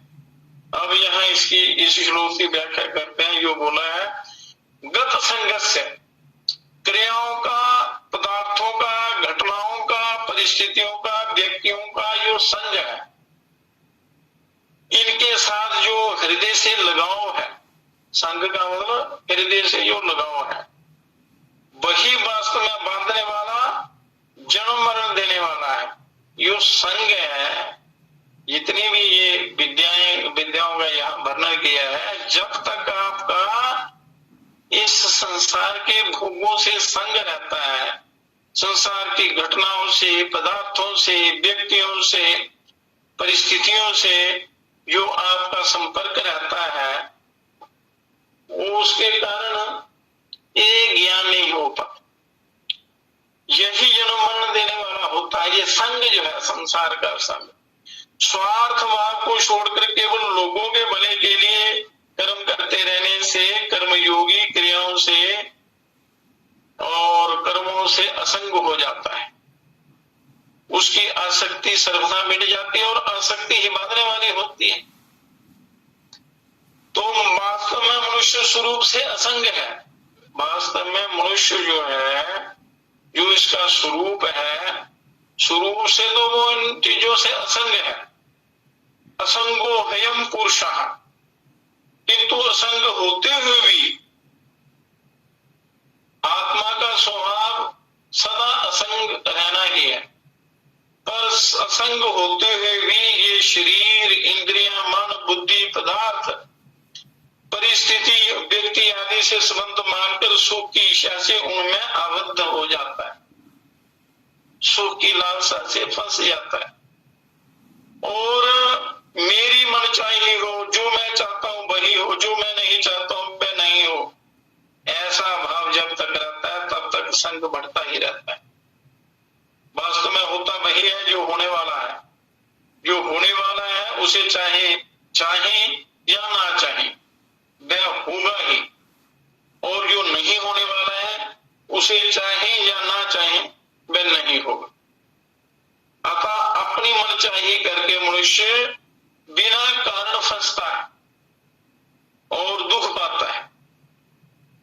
अब कर्मयोगी संसार से मिली हुई शरीर आदि वस्तुओं को अपनी और अपने लिए मानकर उन्हें संसार के ही मानकर सेवा में अर्पण कर देता है। इससे वस्तुओं और क्रियाओं का प्रभाव संसार की तरफ हो जाता है और अपना असंग स्वरूप यों का त्यों रह जाता है।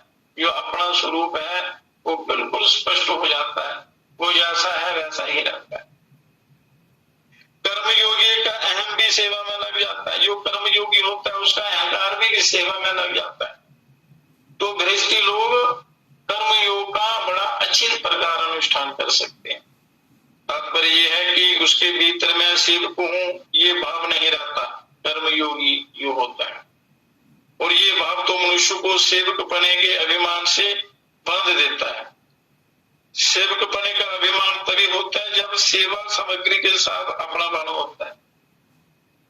अगर आप किसी को किसी की सहायता करते हैं तो उसको कुछ कोई अन्न देते हैं या वस्त्र देते हैं या धन देते हैं या कुछ भी उसकी सेवा करते हैं, तो जब आप उस धन को अपना मान कर देते हैं तब उसके साथ आपका वो अहंकार हो जाएगा, आसक्ति हो जाएगी, पदार्थों के साथ आपका संग हो जाएगा। वो भी पवित्र नहीं होता, वो कर्म बांधने वाला होता है। सेवा की वस्तु उसी की थी, उसी को दे दी, तो ये सेवा क्या? हम तो उससे उर्रिन्न हुए, उसी की वस्तु थी।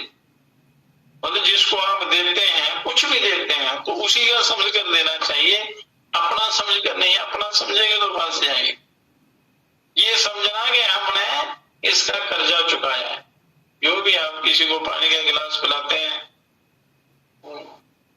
या भोजन कराते हैं या वस्त्र देते हैं या धन देते हैं या कोई सहायता करते हैं, तो समझना कि ये इसी का था तो इसी की सेवा में लगा दिया।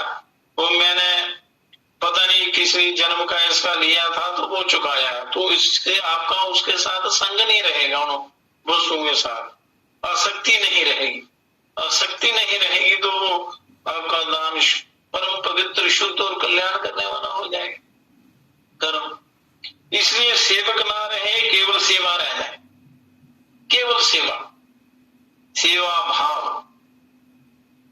तो ये भाव रहे कि सेवा के बदले में धन, मान, बड़ाई, पद, अधिकार आदि कुछ भी लेना नहीं। अगर आप किसी की सेवा करते हैं तो उसमें किसी प्रकार का कोई स्वार्थ नहीं रखना चाहिए। स्वार्थ रखेंगे तो मनुष्य फंस जाएगा, क्योंकि उस पर हमारा हक ही नहीं लगता। उसे स्वीकार करना तो अनधिकार चेष्टा है। लोग मेरे को सेवक कहेंगे, ऐसा भाव भी ना रहे कि लोग मुझे अच्छा कहें, वो ये सेवक कहें। जो कहने वाला है, देखने वाला है, वो देख रहा है, और यदि वह कहे तो उसमें राजी भी ना हो। अगर कोई कहे तो उसमें राजी नहीं होना। इस प्रकार संसार की वस्तु को संसार की सेवा में सर्वथा लगा देने से अंतःकरण में एक प्रसन्नता होती है। उस प्रसन्नता का भी भोग ना किया जाए और नहीं किया जाए तो स्वतः सिद्ध असंगता का अनुभव हो जाता है और अपने स्वरूप का ज्ञान हो जाता है और एक शरीर और अपने स्वरूप का अलग अलग अनुभव हो जाता है। मुक्त से कहते हैं जो अपने स्वरूप से सर्वदा अलग हैं, उन क्रियाओं और शरीर आदि पदार्थों से अपना संबंध न होते हुए भी कामना, ममता और आसक्ति पूर्वक से मनुष्य बन जाता है, पराधीन हो जाता है। कर्मयोग का अनुष्ठान करने से सब माना हुआ संबंध मिट जाता है, वो झूठा संबंध है, वास्तविक नहीं है, अपना माना हुआ है। जब वो मिट जाता है तब कर्मयोगी सर्वथा असंग हो जाता है, असंग होते ही वह सर्वथा मुक्त हो जाता है और स्वाधीन हो जाता है और उसको अपने स्वरूप का बोध हो जाता है। जिसकी बुद्धि में स्वरूप का ज्ञान नित्य निरंतर जागृत रहता है, स्वरूप ज्ञान होते ही उसकी स्वरूप में स्थिति हो जाती है जो वास्तव में पहले से ही थी है, और असंग होते ही वो प्रकाश प्रकट हो जाता है। जो मल था वो धुल जाता है, आसक्ति का, कामना रूपी मल वो खत्म हो जाता है, वो अंतःकरण बिल्कुल निर्मल पवित्र और आनंदमय हो जाता है। वास्तव में ज्ञान संसार का ही होता है, स्वरूप का ज्ञान नहीं होता, क्योंकि स्वरूप स्वतः ज्ञान स्वरूप है। वो ज्ञान स्वरूप का ज्ञान कैसे होगा? क्रिया और पदार्थ ही संसार है, क्रिया और पदार्थ का विभाग अलग है तथा स्वरूप का महकमा अलग है। क्रिया और पदार्थ का महकमा विभाग अलग है तथा स्वरूप का विभाग अलग है। क्रिया और पदार्थ का स्वरूप के साथ जरा भी संबंध नहीं है। क्रिया और पदार्थ जड़ है, स्वरूप जो है वो चेतन है। क्रिया और पदार्थ प्रकाश्य है, स्वरूप जो है वो प्रकाश है, स्वरूप प्रकाश देने वाला है। इस प्रकार क्रिया और पदार्थ की स्वरूप से भिन्नता का ठीक ठीक ज्ञान होते ही क्रिया और पदार्थ रूप संसार से संबंध विच्छेद होकर स्वतः सिद्ध असंग स्वरूप में अपनी स्थिति का अनुभव हो जाता है, अपनी स्थिति का, उस आनंद का, उस प्रकाश का अनुभव हो जाता है। वो ब्रह्म का प्रकाश आपके अंदर हृदय रूपी गुफा में है, उसका अनुभव हो जाता है। अब कहते हैं यज्ञाचरतः कर्म समग्रम प्रविलीयते। कर्म में अकर्म देखना ही एक प्रकार है। कर्म में अकर्म, कर्म में अकर्म क्या होता है कि कर्म में आसक्ति ना रखना, कर्म में फल की इच्छा ना रखना ही अकर्म है। यज्ञार्थ कर्म, यज्ञ के लिए कर्म करना, निस्वार्थ भाव से दूसरों की सेवा करना, ये यज्ञ है। जो यज्ञ के लिए ही संपूर्ण कर्म करता है वह कर्म बंधन से मुक्त हो जाता है, और जो यज्ञ के लिए कर्म नहीं करता, अपने लिए ही कर्म करता है, वह कर्मों से बंध जाता है। इसलिए यज्ञार्थात कर्मणो अन्यंत्र लोकोयम कर्म बंधना, और यज्ञार्थ कर्म करना ही कल्याणकारी है, और उसके विपरीत जो कर्म अपने लिए जो कर्म करता है वो बंधन का कारण बनते हैं। तो प्रकृति का कार्य क्या है? इस प्रकृति का नेचर का कार्य क्या है? क्रिया और पदार्थ। इन दोनों में से क्रिया भी आदि और अंत होता है, दोनों में क्रिया का भी आदि और अंत होता है, पदार्थ का भी आदि और अंत होता है। पहला होता है, नष्ट होता है। क्रिया आरंभ होने से पहले भी ना थी और समाप्त होने के बाद भी नहीं रहेगी, इसलिए बीच में भी वह नहीं, ऐसा सिद्ध है। इस प्रकार पदार्थ भी पहले नहीं थे, बाद में भी नहीं होंगे, बीच में भी नहीं। इसे ये सिद्धांत है कि जो वस्तु आदि और अंत में नहीं होती वह मध्य में भी नहीं होती, परंतु चेतन स्वरूप का आदि और अंत नहीं होता, इसलिए वह सदा ज्यों का त्यों रहता है, उसमें कोई बदलाव नहीं हो। तो संसार में अनेक प्रकार की क्रियाएं होती हैं और हो रही हैं हर समय, और अनेक प्रकार के पदार्थ विद्यमान हैं, परंतु मनुष्य जिन क्रियाओं और पदार्थों से आसक्ति, ममता और कामना पूर्वक अपना संबंध मानता है, उन्हीं क्रियाओं और पदार्थों से वह बंधता है। अब मनुष्य कामना, ममता और आसक्ति का त्याग करके केवल दूसरों के लिए कर्म करता है और मिले हुए पदार्थों को का सदुपयोग करता है, और निष्काम भाव से सेवा में लगाता है, तब कर्मयोगी के संपूर्ण कर्म, क्रियमाण कर्म, संचित कर्म, प्रारब्ध कर्म सब विलीन हो जाते हैं और उसे कर्मों के साथ अपनी स्वतः सिद्ध असंगता का अनुभव हो जाता है। वो अपनी असंगता, ये उन कर्मों के साथ इसका कोई संग वो नहीं है। तो विचार पूर्वक देखा जाए तो कुछ ना कुछ पाने की इच्छा से ही करने की इच्छा पैदा हो। कर्म करने की इच्छा इसलिए कि मैं ये करूंगा तो मुझे ये मिलेगा, इस प्रकार जिससे कर्तापन उत्पन्न होता है, कर्तापन से बंधन होता है। और जब मनुष्य पाने की इच्छा से अपने लिए कर्म करता है तब उसका कर्तापन दृढ़ हो जाता है। जब कर्मयोगी पाने की इच्छा का त्याग करके केवल यज्ञ के लिए कर्म करता है, यज्ञ मतलब दूसरों का भला करने की इच्छा से कर्म करता है, तब उसका कर्तापन दूसरों के लिए होता है, अपने लिए नहीं।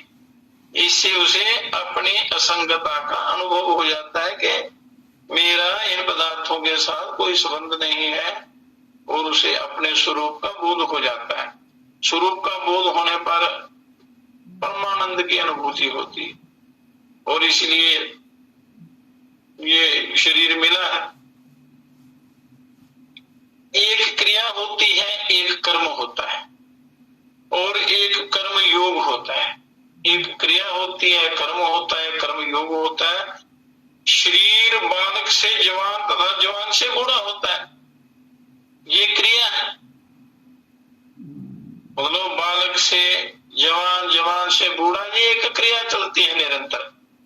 क्रिया से ना पाप होता है, ना पुण्य होता है, ना बंधन होता है, ना मुक्ति होती है। जैसे गंगा जी का बहना क्रिया है, अतः कोई डूबकर मर जाए अथवा खेती आदि कोई परोपकार हो जाए तो गंगा जी को पाप पुण्य नहीं लगता है। जब मनुष्य क्रिया से संबंध जोड़कर कर्ता बन जाता है, अपने लिए क्रिया करता है, तब वह क्रिया फल जनक कर्म बन जाती है। कर्म से बंधन होता है और कर्म बंधन से छूटने के लिए जब मनुष्य अपने लिए कुछ नहीं करता, निस्वार्थ भाव से सेवा करता है, तब वह कर्म योग हो जाता है। कर्म योग से बंधन मिटता है और बंधन मिटने से योग हो जाता है। योग का अर्थ है परमात्मा के साथ नित्य संबंध का अनुभव हो जाता है। योग परमात्मा के साथ आप सदा से संबंध है। अब भगवान कहते हैं कि ब्रह्मार्पणम ब्रह्म हविर ब्रह्माग्नो ब्रह्मणाहुतम ब्रह्मैव तेन गंतव्यम ब्रह्म कर्मं समाधिना। जब आप भोजन करते हैं तो भोजन करने से पहले भोजन को नमस्कार करते हुए ये श्लोक बोलना है। ब्रह्मार्पणम ब्रह्म हविर ब्रह्माग्नो ब्रह्मणाहुतम ब्रह्मेव तेन गंतव्यम ब्रह्म कर्म समाधिना। ये अर्पण जिससे अर्पण किया जाए, वह सुरवा आदि पात्र भी ब्रह्म है। हव्य पदार्थ तिल जौ घी आदि भी ब्रह्म है, मतलब ब्रह्म का ही सारा ये अंश है। ब्रह्म रूप कर्ता के जो हवन करने वाला है वो करता है, वो भी ब्रह्म रूप है। तथा ब्रह्म रूप अग्नि में वो भी ब्रह्म रूप है और आहुति देना रूप भी ब्रह्म ही है। क्रिया वो अग्नि में आहुति देना क्रिया रूप भी ब्रह्म है। और करने वाले जिस मनुष्य की ब्रह्म में ही कर्म समाधि हो गई है, उसके द्वारा प्राप्त करने योग्य भी ब्रह्म ही है। ये इस मंत्र का अर्थ है।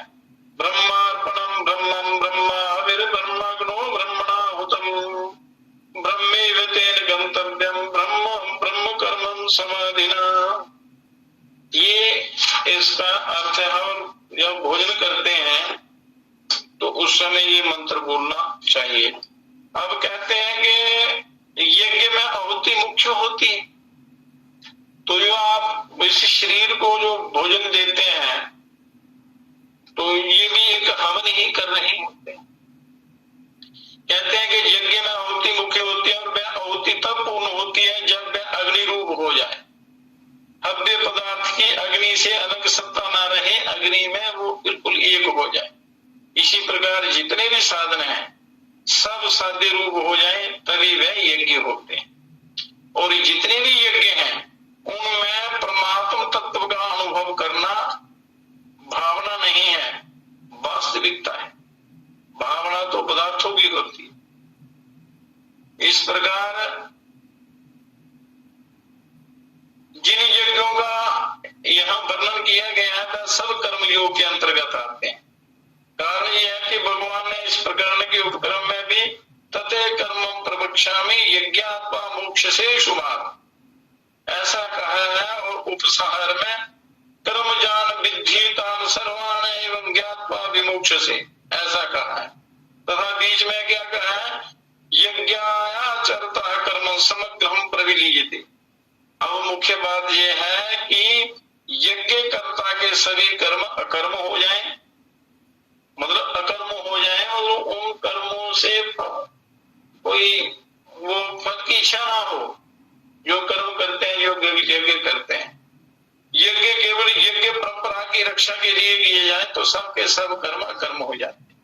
आपने यज्ञ करना है, कोई इच्छा रख के नहीं करने हैं कि ये परंपरा चलती रहे जिससे सृष्टि का संचालन इसी प्रकार होता रहे। अतः इन सब यज्ञ में कर्म में अकर्म का ही वर्णन है। कि इसमें भी कोई भावना नहीं रखनी इच्छा की। तो ब्रह्मार्पणम ब्रह्म हविर,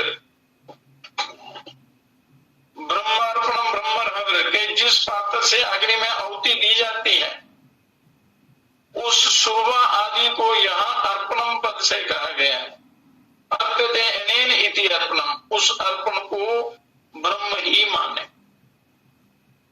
तिल जौ घी आदि जिन पदार्थों का हवन किया जाता है उस हव्य पदार्थों को भी ब्रह्म ही माने। जब आप भोजन जो करते हैं ये हवन है तो उस अन्न को भी ब्रह्म ही माने, और जो आप स्वयं उसका भक्षण कर रहे हैं तो समझना कि ब्रह्म को ही खिला रहे हैं। ऐसी ब्रह्म की भावना रखनी। आहुति देने वाला भी ब्रह्म है, गीता में कहा, जिसमें आहुति दी जा रही है वह अग्नि भी ब्रह्म ही है और आहुति देना रूप क्रिया भी ब्रह्म ही है, ऐसा माने। अगर ऐसी ब्रह्म की भावना रखेंगे तो शरीर छोड़ने के बाद भी आपको ऐसे ब्रह्म की ही भावना रहेगी और ब्रह्म की प्राप्ति हो जाएगी। ब्रह्म कर्म समाधिना, जैसे हवन करने वाला पुरुष सबको सुरवा हवन सामग्री आदि अग्नि आदि को सबको ब्रह्म ही मानता है, ऐसे ही जो हर कर्म में कर्ता कर्म करण और पदार्थ सबको ब्रह्म रूप ही अनुभव करता है, उस पुरुष की ब्रह्म में निष्ठा हो जाती है। वो उस ब्रह्म में ही कर्म समाधि होती है और उसकी संपूर्ण कर्मों में ब्रह्म बुद्धि होती है। उसके लिए संपूर्ण कर्म ब्रह्म ही बन जाते हैं। ब्रह्म के सिवाय कर्मों का अपना कोई अलग स्वरूप नहीं रहता है, तो इसलिए उसको ब्रह्म का अनुभव हो जाता है। ब्रह्म में ही कर्म समाधि होने से संपूर्ण कर्म ब्रह्म रूप हो जाते हैं और उसे फल के रूप में निसंदेह ब्रह्म की ही प्राप्ति होती। इच्छा ये बिना ब्रह्म की प्राप्ति हो जाती है, जो ब्रह्म भाव रखता है ब्रह्म। तो कारण यह है कि उसकी दृष्टि में ब्रह्म के सिवाय और किसी की स्वतंत्र सत्ता ही नहीं रहती, उस ब्रह्म की ही सत्ता को वो मानता है, इसलिए उसको उस ब्रह्म का अनुभव हो जाता है। अब जिसमें अर्पण किया जाता है वह हाथ भी ब्रह्म रूप है, भोजन के पदार्थ भी ब्रह्म रूप है, भोजन करने वाला भी ब्रह्म रूप है, यज्ञाग्नि भी ब्रह्म रूप है, अहम वैष्णव और ममेवांशो जीवलोके, ये गीता में सब दिया है।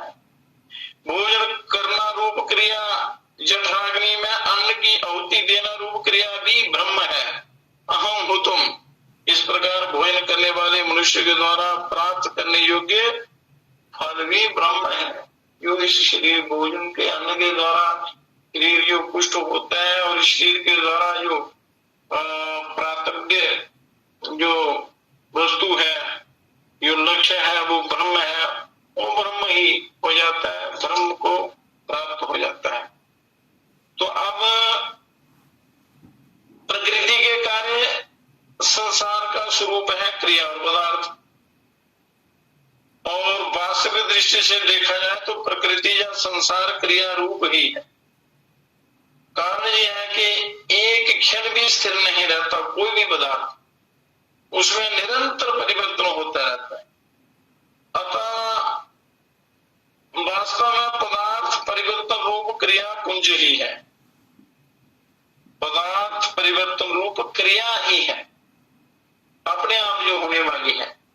केवल राग के कारण पदार्थ की मुख्यता दिखती है, राग के कारण राग ही बांधने वाला है, राग और द्वेष संपूर्ण क्रियाएं अभाव में जा रही है। अतः संसार अभाव रूप ही है, क्योंकि संसार अभाव की तरफ जा रहा है प्रतिदिन। भाव रूप से केवल एक अक्रिय तत्व ब्रह्म ही है, जिसमें कोई क्रिया नहीं है, कोई विकार नहीं है, किसी प्रकार का कोई घटना बढ़ना नहीं है, जो का त्यों रहता है। और जिसके सत्ता से अभाव रूप संसार भी सत्तावान प्रतीत हो रहा है, यो नाशवान संसार है, और जिसकी सत्ता से ये संसार भी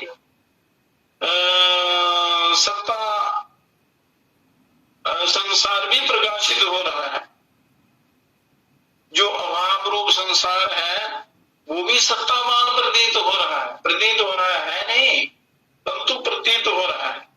संसार की अभाव रूपता को इस प्रकार से समझ सकते हैं।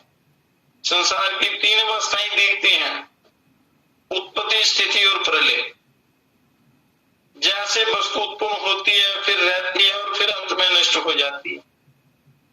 उत्पन्न होती है, इसको उत्पत्ति कह देते हैं, फिर ये रहती है, उसको स्थिति कहते हैं, फिर अंत में नष्ट हो जाती है, उसको प्रलय कहते हैं। अथवा मनुष्य जन्म लेता है, फिर रहता है संसार में, फिर मर जाता है। जन्म लेता है, बीच में 10, 20, 50 साल, 100 साल रहता है, फिर मर जाता है। इसके आगे विचार करें तो केवल उत्पत्ति और प्रलय का ही क्रम है, उत्पत्ति और प्रलय। स्थिति वस्तुता है ही नहीं।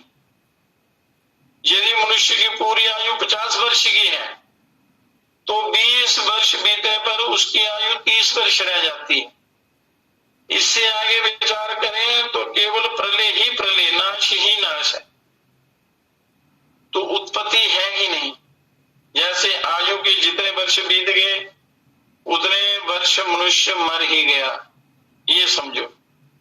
इस प्रकार मनुष्य हर क्षण मर रहा है, जन्म होते ही ये मरना शुरू हो जाता है। उसका जीवन प्रतिक्षण मृत्यु में जा रहा है, पता नहीं कब किस समय मृत्यु आ जाए। तो दृश्य मात्र प्रतिक्षण अदृश्य में जा रहा है, जो दिखाई देता है ये हर पल लूप हो रहा है। प्रलय अभाव का ही नाम है। प्रलय किसको कहते हैं? अभाव को। इसलिए अभाव ही शेष रहा। अभाव की सत्ता भाव रूप ब्रह्म पर टिकी हुई है, अतः भाव रूप से एक ब्रह्म ही शेष रहा। सर्वम कल्विदम ब्रह्मम वासुदेवा सर्वम सर्वम, गीता के 7वें अध्याय में ये वर्णन आएगा। अब इस अभाव रूप संसार से, नाशवान संसार से, इस संताप देने वाले संसार से कैसे छुटकारा हो, उसका वर्णन ये आगे के वो अध्याय में आएगा। जैसे बाद में 6ठा अध्याय शुरू होगा तो उसमें फिर आपको इस संसार से छूटने के उपाय जो हैं वो परमात्मा के द्वारा बताए गए हैं कि किस प्रकार इस भयंकर माया जाल से आपने छूटना है और सच्चा सुख, सच्चा आनंद उस परम पद को प्राप्त करना है, अपने स्वरूप को जानना हो, कैसे प्राप्त करेंगे, वो मार्गदर्शन आगे है। अब देवमेवा परे यज्ञ योगिना पर्युपासते ब्रह्मागणा वा परे यज्ञ यज्ञ नेवो जुहवती।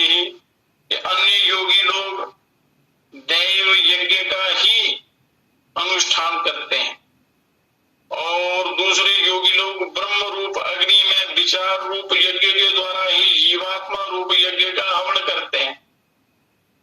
और आगे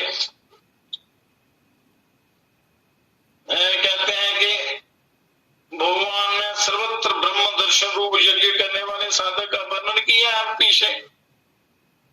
अब यहाँ भगवान अपरे पद से उससे भिन्न प्रकार के यज्ञ करने वाले साधकों का वर्णन करते हैं। बस थोड़ा सा 2 मिनट का है। यहाँ योगिना पद, योगिना शब्द जो आया है यज्ञात कर्म करने वाले निष्काम साधकों के लिए आया है। संपूर्ण क्रियाओं और पदार्थों को अपना और अपने लिए ना मानकर उन्हें केवल भगवान और भगवान के लिए ही मानना दैव यज्ञ है। अब भगवत अर्पण रूप यज्ञ है। भगवान देवों के भी देव हैं, इसलिए सब कुछ उनके अर्पण कर देने को ही यहाँ दैव यज्ञ कहा है। और किसी भी क्रिया और पदार्थ में जरा भी आसक्ति, ममता और कामना ना रखकर उन्हें सर्वदा भगवान का मानना ही दैव यज्ञ का बलिदान की अनुष्ठान करना है। अब ब्रह्माग्ना परे यज्ञ यज्ञ नेवो पुयुहवति। इस जो ये श्लोक यहाँ बताया है भगवान ने अर्जुन को,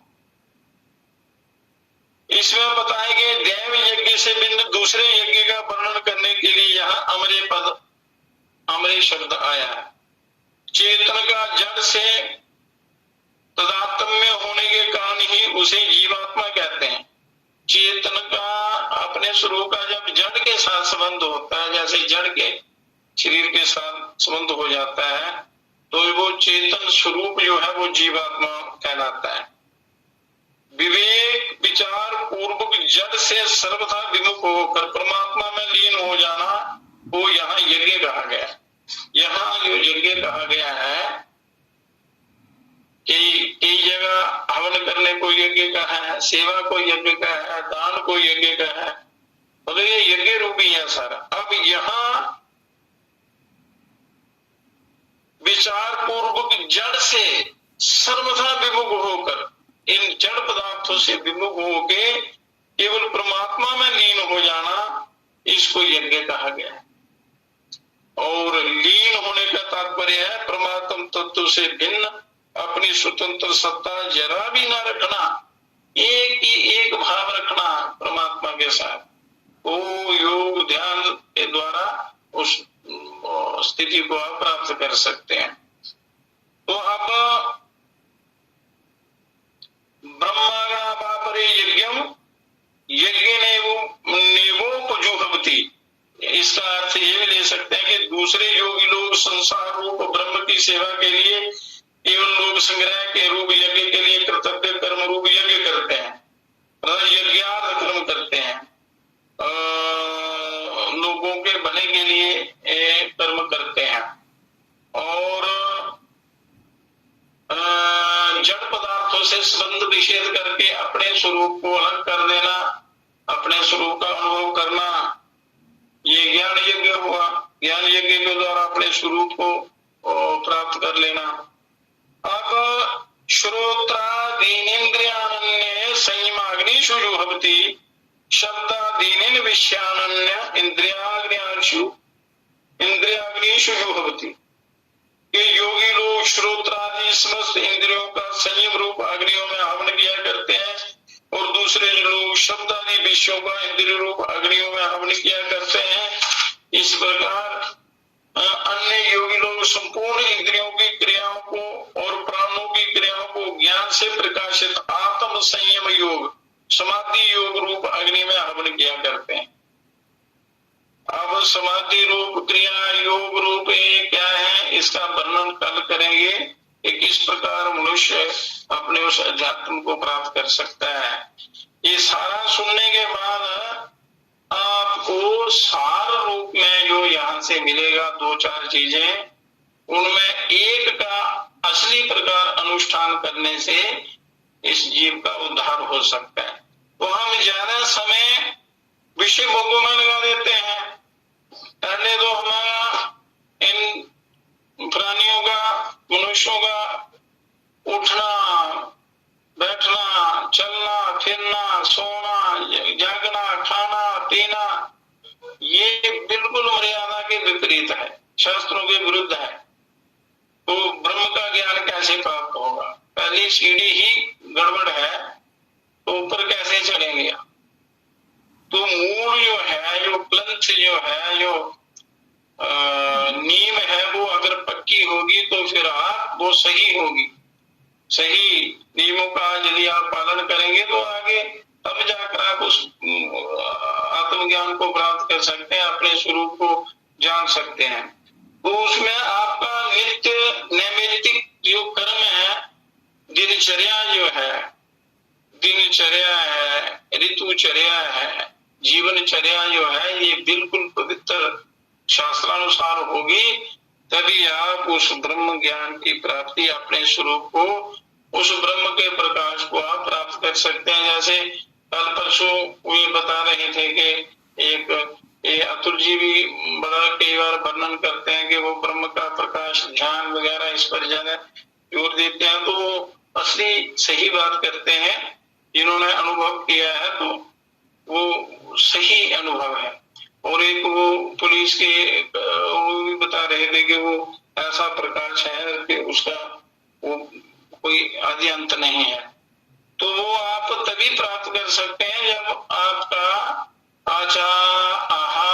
आचार विचार व्यवहार आपका पवित्र होगा, और जो समय आप व्यर्थ की बातों में, तर्क वितर्क में, व्यर्थ के हंसी मजाक में, व्यर्थ के लड़ाई झगड़ों में, व्यर्थ के धंधों में और व्यर्थ के कामों में अपना समय जो हम बर्बाद करते हैं, तो फिर कैसे अपना आत्म साक्षात्कार, उससे वो उस मार्ग पर आदमी जा ही नहीं सकता। तो समय बर्बाद ना करते हुए अपने उद्धार में, अपने कल्याण में वो समय लगाना है। एक एक श्वास बड़ा कीमती, और रात गवाई सोए के, दिवस गवाए वो खाए, हीरा जन्म अनमोल सा कौड़ी बदले जाए। रात गवाई सोए के, दिवस गवाया खाए, रात को सोते रहते हैं और दिन को खाते पीते रहते हैं।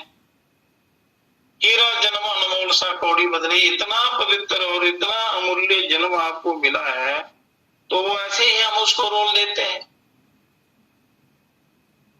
तो एक एक पल बड़ा कीमती है, एक एक पल। और कभी भी आपने इन चीजों का बिल्कुल संग नहीं करना है। निंदा, चुगली, राग, द्वेष इत्यादि, इनसे सर्वदा दूर रहना है। ना निंदा करनी, ना सुननी। निंदा निंदक की भी नहीं सुननी, जो निंदा के योग्य हो उसकी भी निंदा नहीं सुननी, ना करनी, क्योंकि वो उसके कर्म के अधिकारी आप बन जाए। जब आप कोई भी गलत सोचेंगे आपका कर्म बन जाएगा, अच्छा सोचेंगे वो भी कर्म बन जाएगा। तो उत्तम सोच रखनी है, केवल अपना उद्देश्य आत्म उद्धार रखेंगे तो तब कल्याण होगा। क्योंकि जो जो भाव आपके अंदर दृढ़ होंगे, अच्छे या बुरे, तो शरीर छोड़ने के बाद भी वही आगे सामने आते हैं, तो भी फिर वो अपने अपनी दिशा में ले जाते हैं, अपने अपने संग। शराबी यहाँ जैसे आप यहाँ संसार में मिलते हैं, शराबी अपनी ओर खींचते हैं, जुआरी अपनी ओर खींचते हैं, जो भजन करने वाले हैं वो अपनी ओर खींचते हैं। मतलब जो सत्संगी होगा उसको सत्संगियों से प्रेम हो, उनके प्रति आकर्षण होगा, यहाँ भी वो जाएगा। जो शराबी होगा वो शराबियों को ढूंढेगा, वो उसके साथ चला जाएगा। ऐसे ही जो जो भाव आपके अंदर दृढ़ होगा तो वो वही आपके आगे आएगा, वही सामने आएगा। गीता में भी लिखा है कि अंतिम समय जब मनुष्य शरीर छोड़ता है, उसकी जो जो भावना होती है वैसा वैसा ही उसको स्वरूप प्राप्त होता है। तो इसलिए अपने अंदर अच्छे, पक्के, सच्चे, पवित्र और उच्च विचार अपने अंदर रखने हैं, उस ब्रह्म की भावना रखनी है अपने अंदर, तो ब्रह्म ही ब्रह्म होगा। उसके बाद सोचने का ये तरीका है। भाव भाव भाव बिन मिले नहीं भगवान, भाव बिन मिले नहीं भगवान।